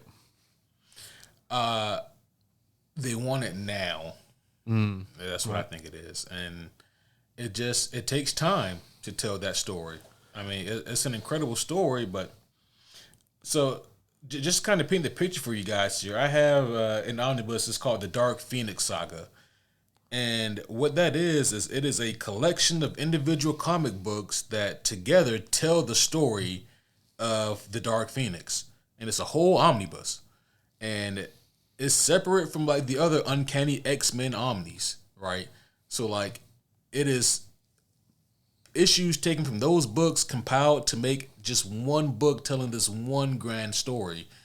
And it really puts it into perspective that it would take a lot of work and a lot of time to tell this kind of story. Now, it can be done, but you're going to have to play the long game. It would take you a series of movies to really have this thing properly unfold. And you can have it unfold as the B plot to other movies. That part, yeah. It doesn't have to be the A plot. Like, it could be fine as one movie's A plot. Right. But you have to build it through others. Exactly. Exactly. It's the same thing with, Dark Knight Returns, right? And Batman versus Superman. Yeah. Like, I can absolutely see why watching the animated movie or reading the comic as a movie creator, studio executive, that fucking iconic line where Batman's just like, all your most private moments. I want you to know the one man who beat you. Yeah. I can understand why you would want to get that. But do they realize? I mean, that is decades of interaction between these two characters. Right. That story is technically in its own continuity. Yeah. It's technically the first book in that continuity. But it doesn't matter because we as a society understand those characters and who they are. Yeah. And we love seeing them be on the same page. Right. But we also understand that at some point their moralities are going to intersect. Yep. So that is the reason that despite all the issues with it, that Civil War worked. Because we all liked seeing Cap and Tony on the same page, but they had laid the groundwork in previous movies for, what happens when the day comes that like one of them can't budge on something. And in Civil War, we got to see that. And they did an excellent job with that in the first Avengers. Actually, really, the first two Avengers movies. They disagree heavily there in both of those movies. Yeah, they really went in on it in Age of Ultron. Yeah. So where everyone is kind of on Tony Stark in Age of Ultron. Yeah. I mean, Thor rips that motherfucker up off the ground like he doesn't weigh anything. Right, and I love that moment for Thor. Me too, yeah. Yeah, when Tony says, use your words, big guy, and Thor goes, I have no more words for you, Stark. Yeah. Great moment for Thor. Yeah, and then he disappears shortly after that. Yeah. And then never returned. I never returned. But I mean, it would also be like, imagine like in Avengers 1, Thor gets swarmed by like a group of Chitauri, and like all the Avengers are like down and out for the count, and then you see Mjolnir levitate, and then it goes to Cap. It doesn't. It doesn't mean not even half as much to see that in Avengers 1. Matter of fact, you'd just be more confused seeing that in Avengers 1. Well, if they had done it after, they did a really good job with Mjolnir. Like, you got to think, that would at least be 2 movies if they had done that. Right. Like, because they established the lore behind Mjolnir very heavy in Thor 1. Yeah. And then again in the Hulk fight where Hulk just can't even begin to fucking lift it, and he's so confused. Yeah. And angry. Like, his confusion and his anger just both, they're skyrocketing. Because he's like, why can't I pick this up? Why the fuck can't I pick this up? Yeah, I should be able to lift this. He just goes back and forth. And he's just angrier and angrier. And so, yeah, I mean, I think even if it would have happened at the end of Avengers 1, it still would have had a pretty nice impact compared to what they keep trying to do with Dark Phoenix. Now, not as much as it had in Endgame, In Endgame, man, there was a lot of things where they had been edging us along for a long time. Yeah. And that's one thing that I'm worried about, and that we are so far off the rails now. That's one thing I'm super worried about this new set of Avengers movies is what have you set up, like what have you put into motion it's going to give us that Avengers Assemble moment, And that's the issue, right? It's gonna have to start with Cap 4. Yeah. Well, yeah. What's our next Avengers? Is it Cap 4? Cap 4. We're Yeah. getting it in February. Yeah. Mm-hmm. Oh, I watched that Thunderbolts trailer, and it does look badass. Yeah. Oh, you've seen the trailer? I haven't seen the Thunderbolts trailer. Oh, okay. It leaked. gotcha. Yeah. Oh man, Okay. I watched the leaked version. Gotcha. And it looks cool. Oh yeah. Okay. Yeah, it actually. It actually looks really good. Good. I like Yelena a lot anyway, but like the way they shoot the action in it is very unique. There's like an action scene where with it's U.S. agent, Yelena, Ghost, and Taskmaster.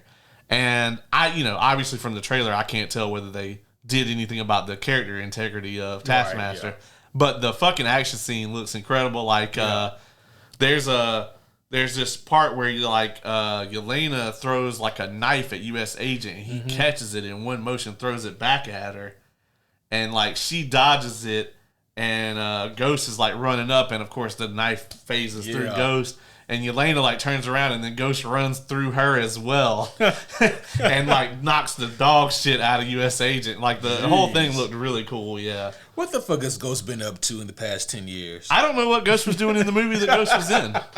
So, but I do know that like 3-second clip was the most cool Ghost we've gotten in the MCU. That's dope. I'm gonna have to see that. The only cool Ghost we got other than that was in Game of Thrones.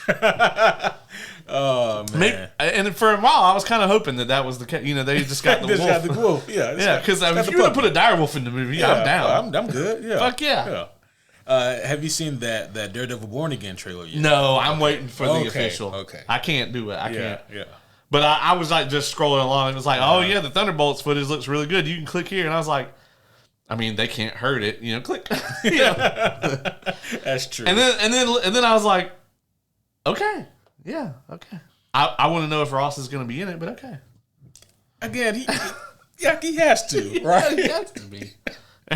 But yeah, I still think that that Cap 4 and Thunderbolt should have switched villains. Yeah, that just seems. But okay, whatever. But it's like you said, they're going to have to lay some groundwork. I mean, like the only thing I can think of right now that we already have is like a crazy Hulk moment, where he busts out a smart Hulk. We see like a real Hulk reemergence. Yeah, that'll get a pop in the theater. Oh yeah. Now, but do you want to put Green Hulk in Cap 4? He's got to be in it.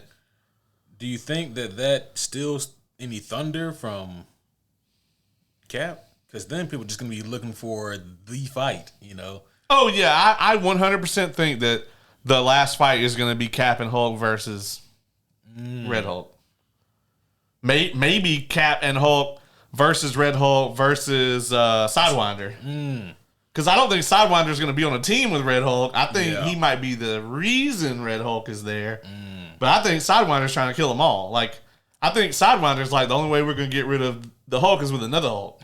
Yeah. And I can't fight his logic on that. But then what do you do with the other Hulk? Right, yeah. I mean, are you going to just hope they just pull a Doomsday Superman? And just kill each other? That's quite a fucking gamble, because, like, right. What if they become friends and, like... Yeah, now you fucked. Now there's two of them. And then next thing you know, you get the Old Man Logan shit where there's just a family of inbred Hulks. Family of inbred Hulks. No one wants that. Yeah. Except for the Hulk. Right.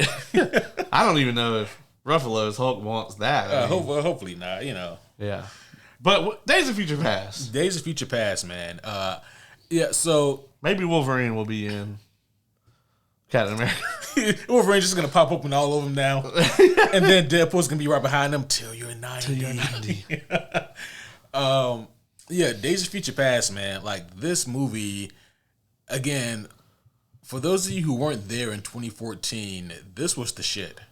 Yeah, and it still holds up. I mean, and it still holds up, which is incredible. I watched it last night, and I was like, Kay, I got to watch Days of Future Past tonight. We're reviewing it tomorrow. She's like, didn't you, just watch that movie? I was like, yeah, 2 weeks ago, but, I mean, I'm going to watch it again. I'm watching it again. Yeah, so earlier, like almost at the top of the pod, when we started this review proper, you asked me, like, what were some of my what was my least favorite moment? What was yours?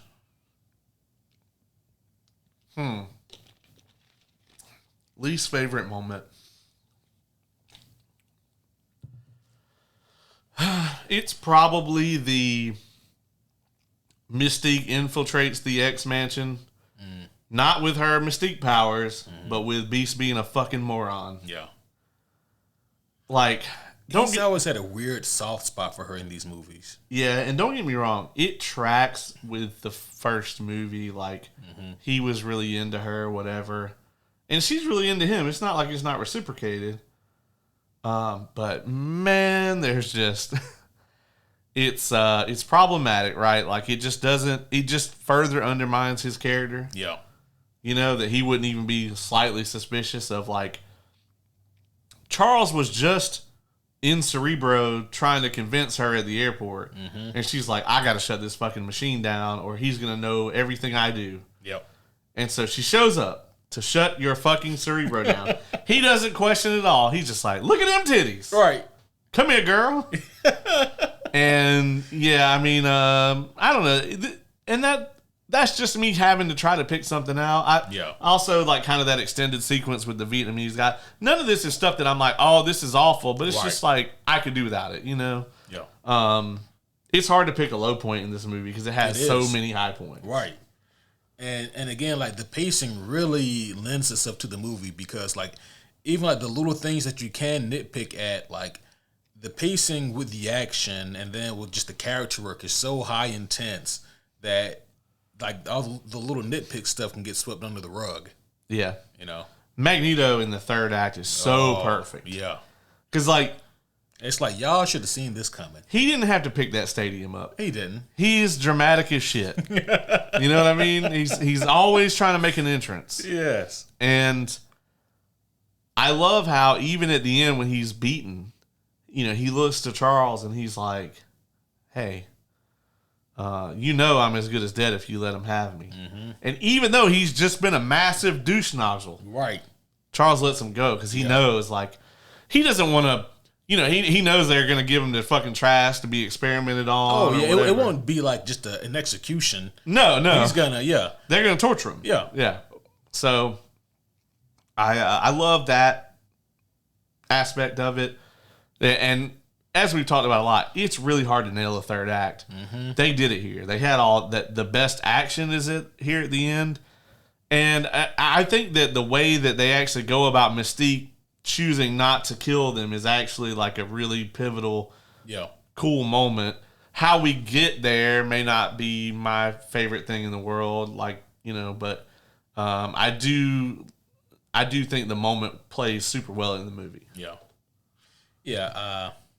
No, I agree with you on that. And, you know, it was like, if we're going to go this route, then this is probably the best case scenario for it, you know?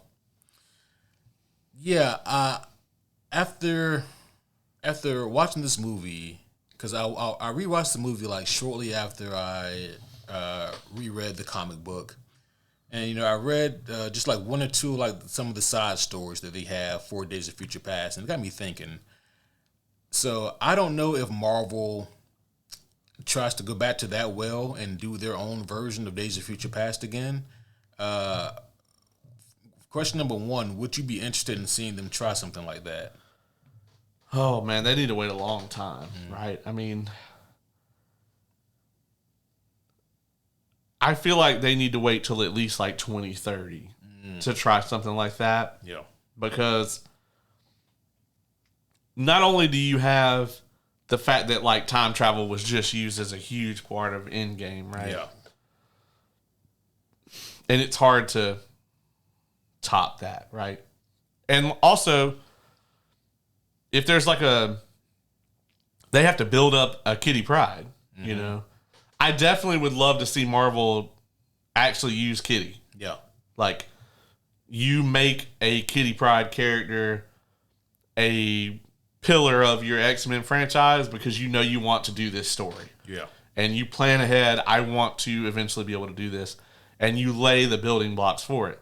Fox got very lucky here because they didn't lay any groundwork for this. Right. But they got so lucky that they had the existing franchise and they could go, oh, okay, well, we can make this work.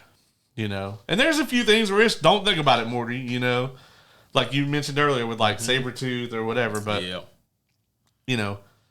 and also what the fuck happens to the Logan that existed from 1973 until he pops back in? Yeah. Does all that just get deleted? Did that person get deleted?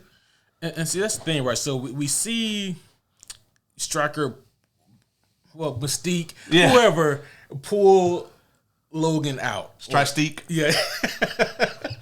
And so I'm like, okay, so Stryker Steak got Wolverine. Are we supposed to assume that leads right into like the Weapon X stuff? Yeah, because in the same continuity, we see him in Apocalypse. Yeah. Yeah. We see him in the Weapon X garb and all that. Yeah. None of that tracks with Logan. No.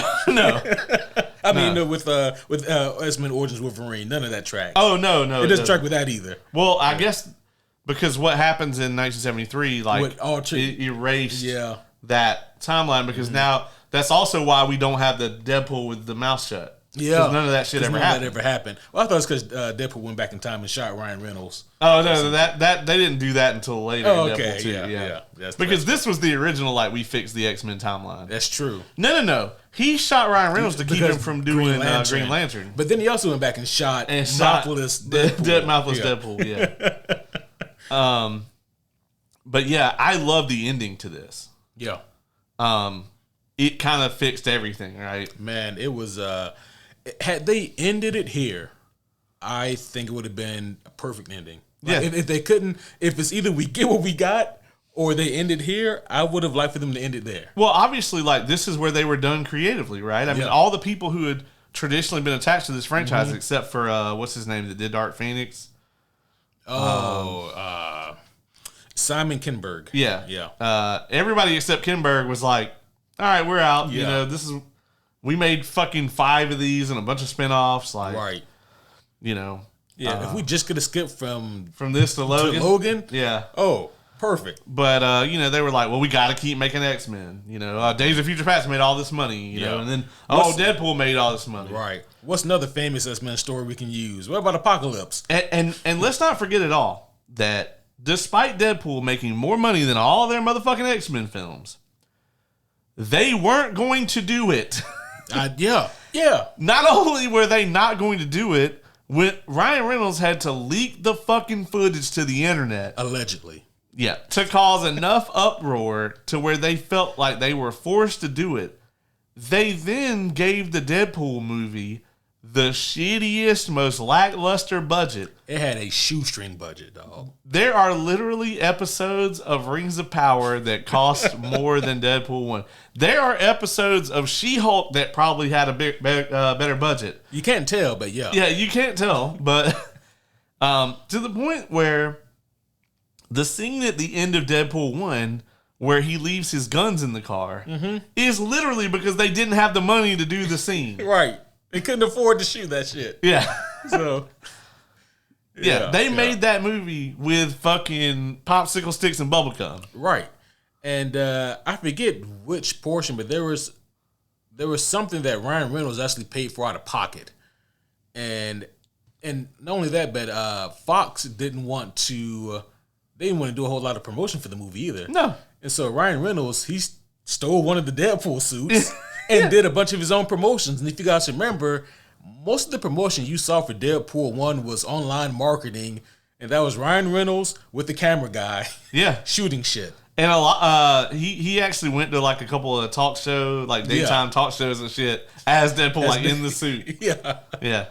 And so it was brilliant marketing. And god damn, it paid off big time. Those 3 movies are over $2 billion. Yeah. And after the first one, they were like, wow, we got to get a second one out right now, And then it was just like, maybe people are really going to love the X-Men again. And you're like, damn, you sure as fuck didn't want any of them to be in those movies. Right. Because, during Apocalypse, they filmed a little 2-second cameo that's in Deadpool 2. Yeah. Where they go to the X-Men and he's like, how come none of the X-Men are ever here? And then they all peek from behind the door, which was clever. Yeah.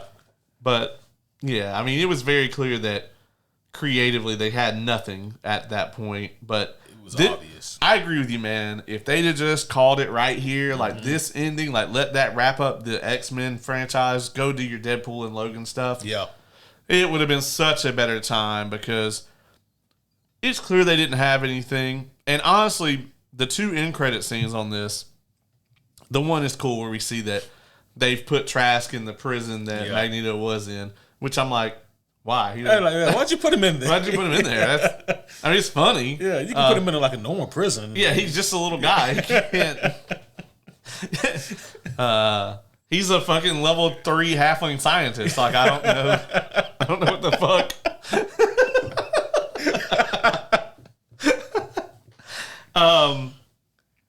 Artificer, I guess. Yeah.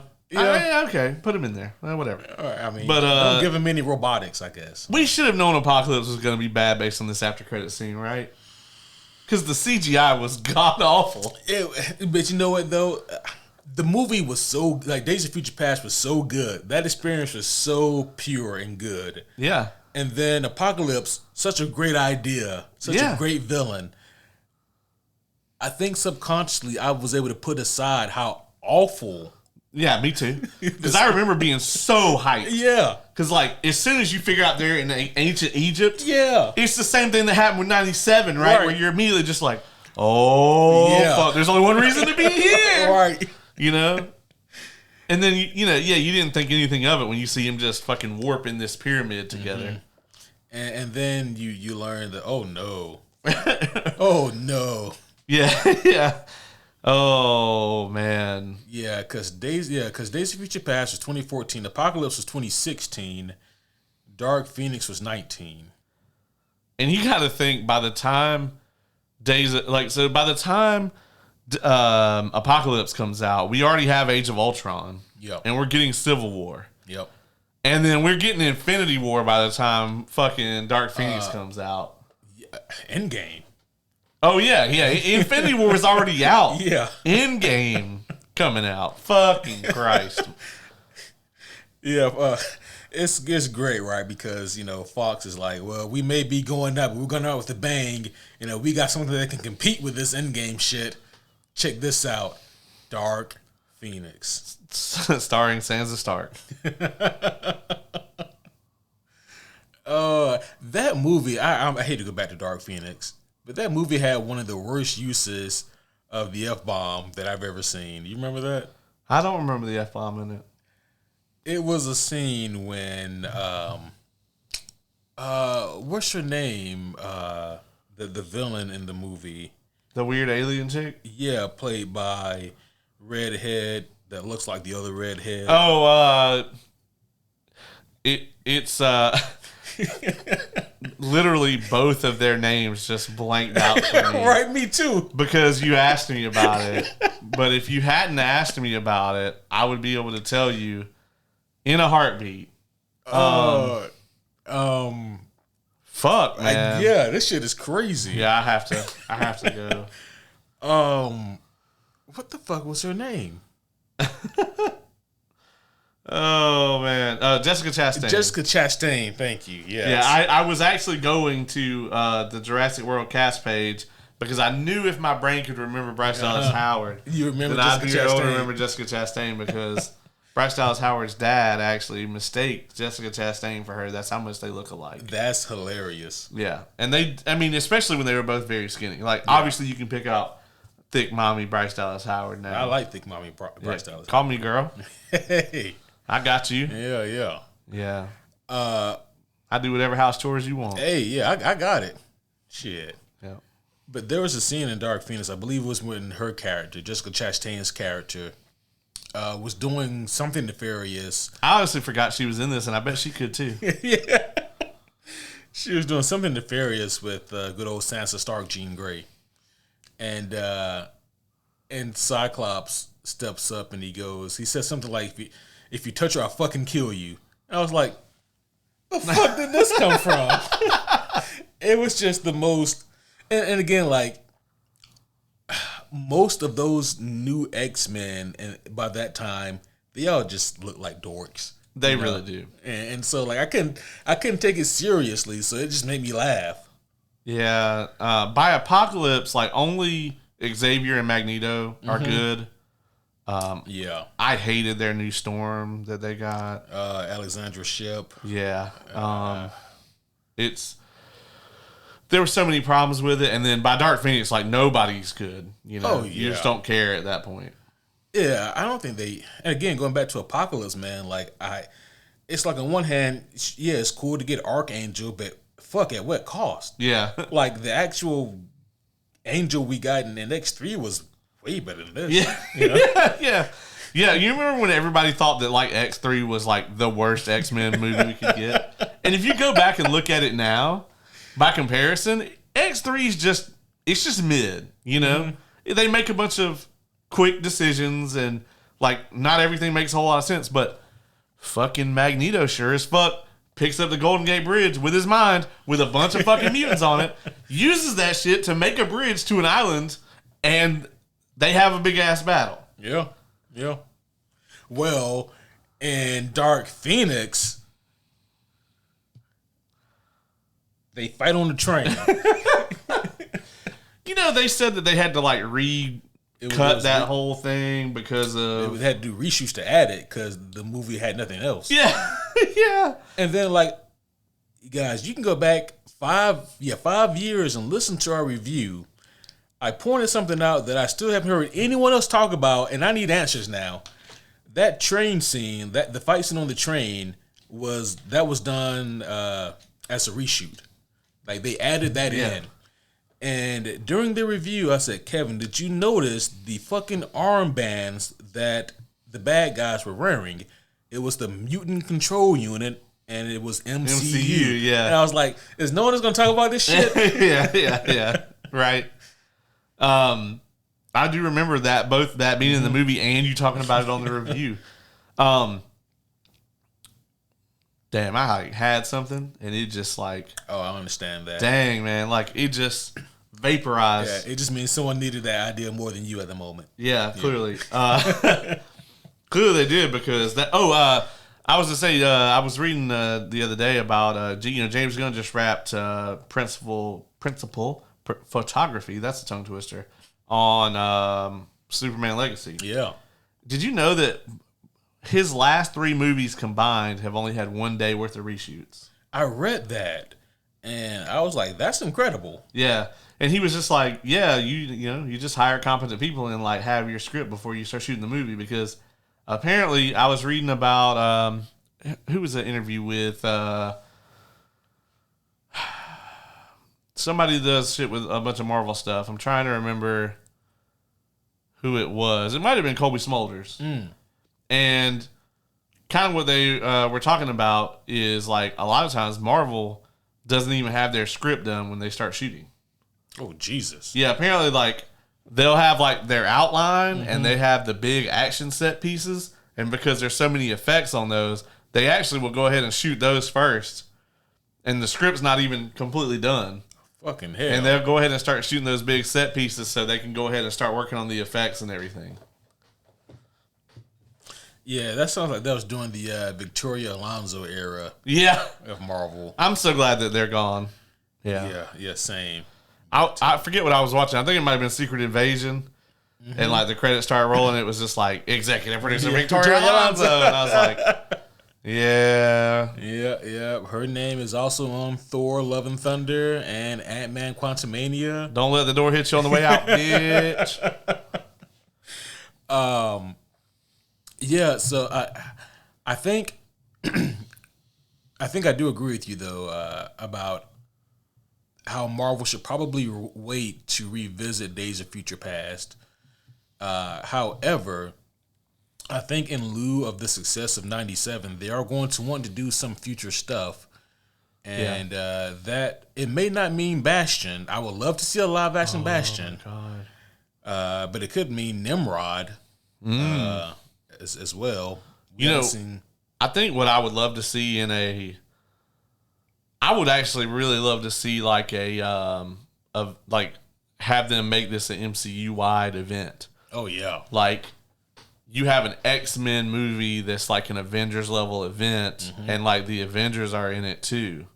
And I could actually even see where they could do something where the Avengers kind of led into this. I mean, I obviously like the Tony Ultron thing's already been played, so you can't do like the Tony helped them build the Sentinels or whatever. But that's that's totally a believable thing that could happen. Is like, you know, fucking Bolivar Trask like comes to Tony Stark one day like, oh hey, can I get your pointers on this work I'm doing? And he doesn't tell him that it's a mutant killing machine or whatever. You know, and then, you know, you have that element where, like, yeah, the Avengers are, like, also trying to help the X-Men stop it. Right. But, like, the X-Men kind of have that chip on their shoulder, like, you motherfuckers are partially responsible. Right. You know, I could totally see all of that playing out super well if they made all the pieces work. Oh, yeah. I mean, I don't know how true this is, and at this point, I kind of hope it's more rumor than truth, but, I mean, I've heard speculation that Marvel is interested in doing an Avengers versus X-Men movie. I have heard a lot of that going around too, and I am all for that. That sounds like a phenomenal way to get people back after Secret Wars. I feel like you have to. But what's the Avengers lineup going to look like after Secret Wars? Right. Because, like, at this point, you practically have all the mutants to choose from. Yeah. And who you got for Avengers? You know, you got Doctor Strange. You got Doctor Strange. You got Spider-Man. You got Can you get Thor back again? Or I think Thor is going to eat it in Secret Wars. Ooh. Because Hemsworth said he wants to do one more. Yeah. That, or, I mean, obviously, now, thanks to Deadpool and Wolverine, we have to get that moment. Right? Can't we not just assume that was from, like, a different universe? No, dog. Nobody wants that. As a matter of fact, we were talking earlier about, like, here's these things they could lay the groundwork for.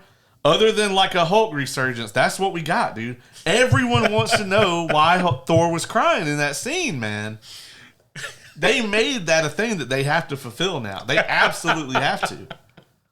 Chris Hemsworth's like, I didn't agree to none of this shit. Chris Hemsworth isn't even in the shot. Like, I know. They say it's a repurpose. That was a repurposed shot from Thor 2. Yeah. It's like a 10-year-old reshoot. But they made it such a big deal, man. The whole internet, like, everyone wants it now. We have to know. Oh, shit. So they have to do some kind of moment with that now in Secret Wars. Oh, my God.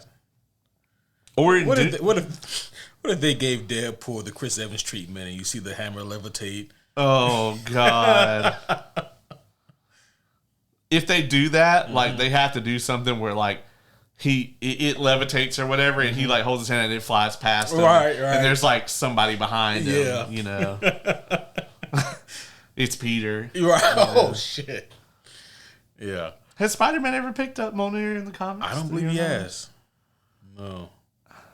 Huh. It's because he probably knows he somehow used it to pay his rent or some shit. Yeah. How much money can I get for this? Right. Oh, shit.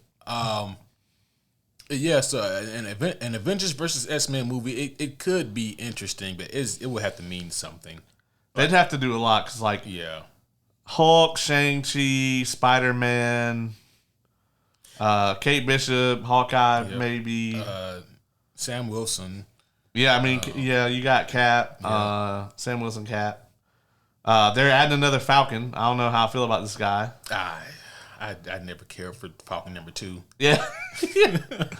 Yeah, I have a hard time believing they're going to, like, even if the movie is good, I don't feel like they're going to make me care about. Yeah, Disney, you might want to pump the brakes on making his toys. Yeah. We got Yelena. Yep.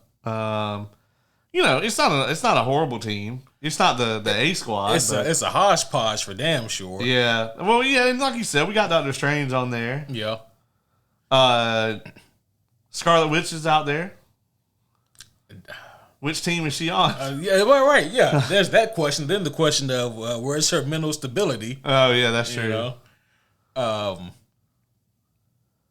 Yeah, and then are we not going to talk about how we just randomly saw a statue of her in Deadpool and Wolverine? Right. Yeah. Yeah. We apparently are not going to talk about that. Yeah, I guess not. Yeah.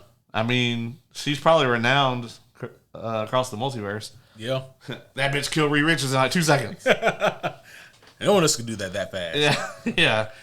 Yeah. Yeah, but I guess like beyond the roster, it's the reasoning. Why are the Avengers and X-Men fighting? I mean, it's very clear that an Avengers versus X-Men type thing, Doom is probably responsible, and then they all end up teaming up, at the end. Because you have to do it that way. Yeah. You can't have one of your two major teams go under, That's true. If they do it, man, I would love to see some of the pairings from the comic. Like the comic, I'm not crazy about it, but I mean, it's got some fun pair ups. Like Cap versus Cyclops is very fun. Oh yeah. Cap has this thing that he's done a couple times in the comic books where someone is talking, and then like he just hit him with a shield. Yeah. And that shit, that shit hurt. Yeah. They did Doctor Strange versus Magic in that comic. That would be sweet. Yeah. If they do this Avengers versus X-Men, which one of those fucking stupid ass kid Avengers ends up fighting X-23? Dog.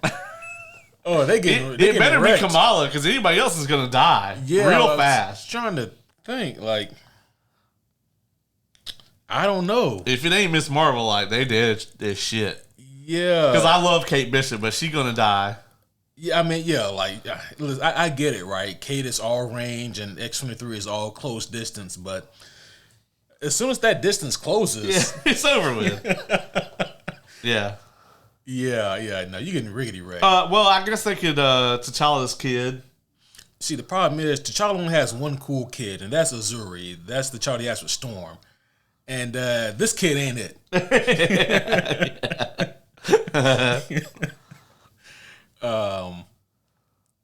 Let's see.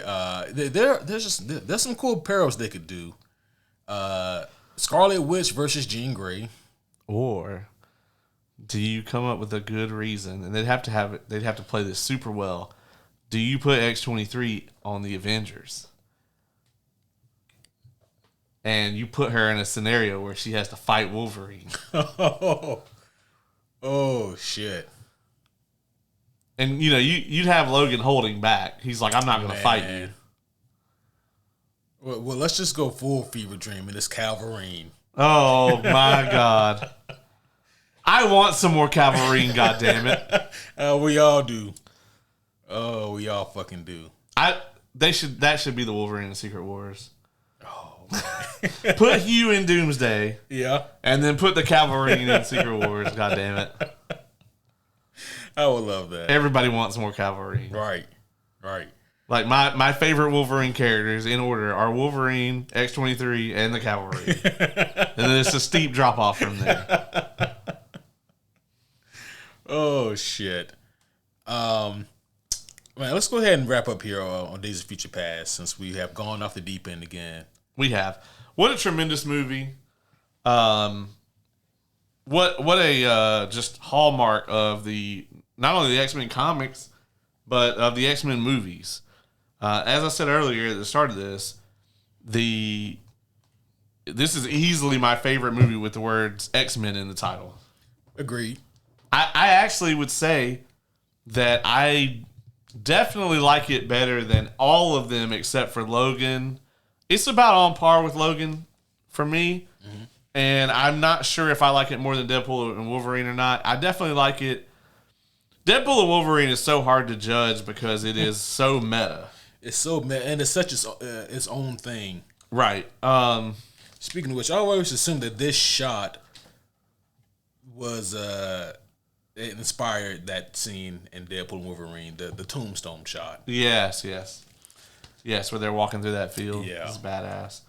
But what a great movie. This was the best shot that Fox called for sure. Tremendous movie, and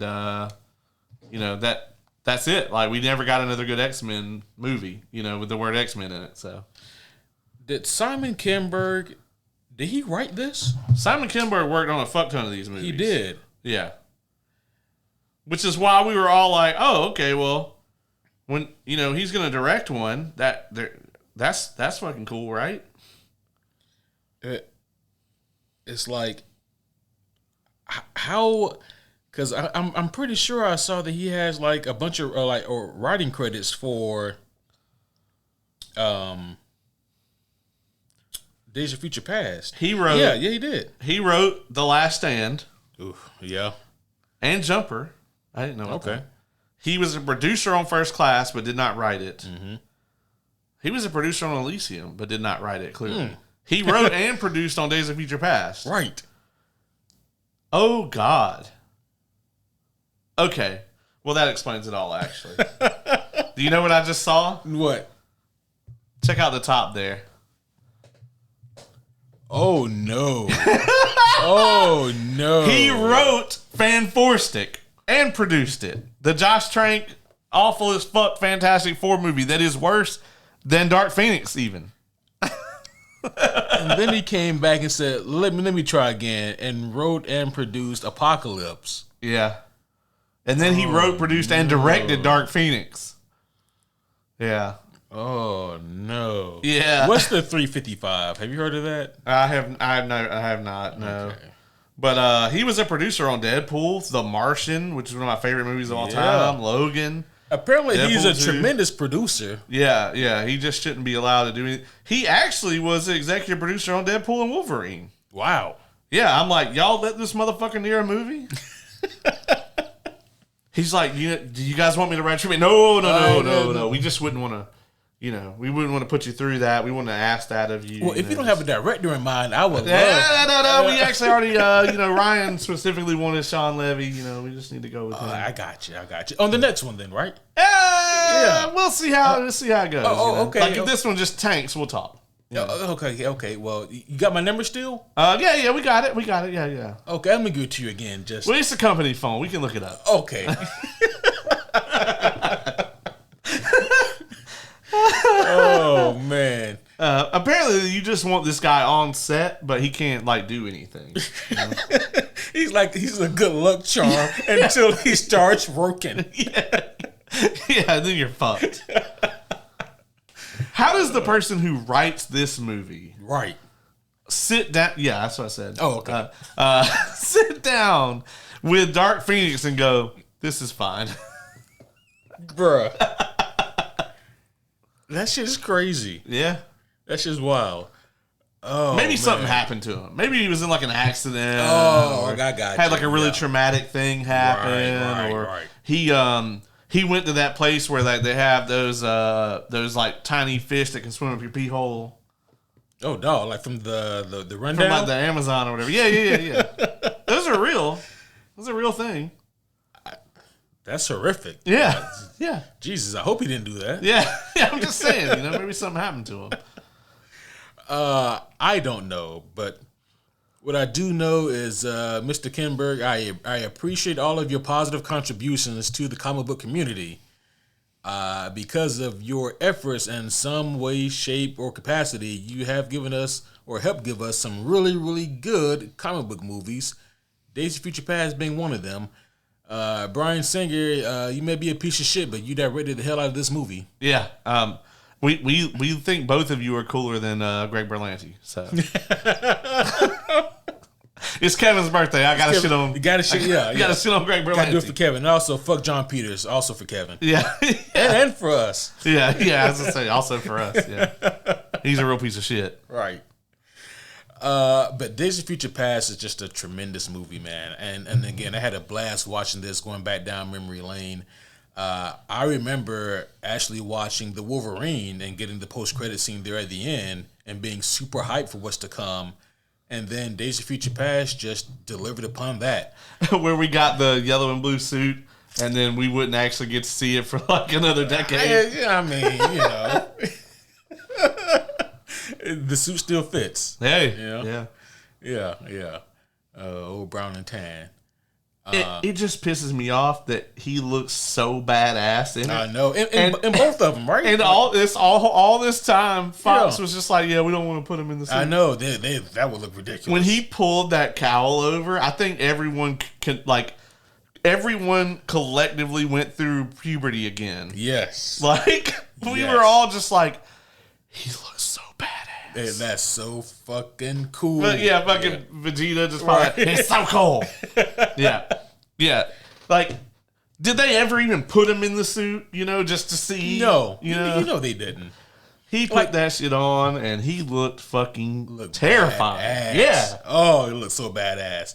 Imagine if they had that same mentality when they made the first Spider-Man movie. Well, we can't have him be in the red and blue suit. Yeah. That would just be ridiculous. Yeah, we're not paying all this money for Toby to cover his face up. Yeah.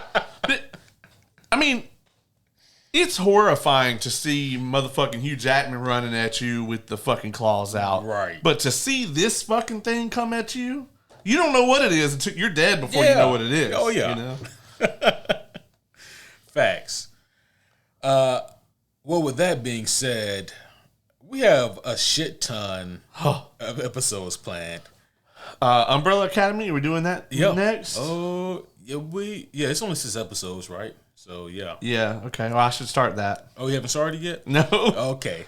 If I haven't seen it by Saturday, we could do Guardians. Yeah, that's right. We can do Guardians. Have you seen any of the Cape Crusader yet? Nope. Okay. Have you seen Watchmen Chapter 1 yet? Okay. No, but I thought it was a TV show, but it's just going to be a 2-parter thing. Yeah. So I do have it. So yeah, I thought it was going to be like a show, but I thought so too. It was just one. Okay. Yeah. And I don't think they're going to release part 2 for a little bit. I think they're still. Yeah. So we can probably just do part 1. And as its own thing. Yeah. Yeah, I'll watch one of those things, and if I don't, for some reason I can't watch any of that by Saturday, we'll just do Guardians. We just do Guardians. Yeah, but we got something. Oh, we also have to get. This is gonna have to be way after Dragon Con probably, but we are getting ready to do our Mistborn review, and I still got to read Saga. So. Oh yeah, the 3 entries in the Mistborn. Yeah, we're gonna wrap up Arrow 1. Yeah, Saga. You, me, and the homie Dylan are going to do the Suicide Squad. Isekai, yeah. Have you started that any? No, have you seen any of it? I've seen the first 2. What do you think of it, so?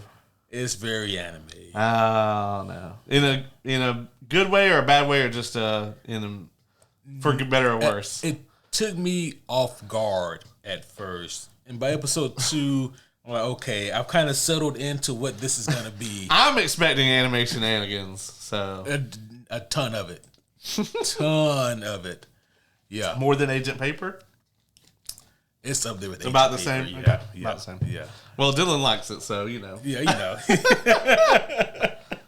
and an isekai is anime as fuck, like just the concept of it. Yes, I don't know what an isekai is, so I didn't even know what I signed up for. It's a whole brand of anime, right? Like it's a sub-genre of anime where your protagonist or protagonists are transported to another world. Gotcha.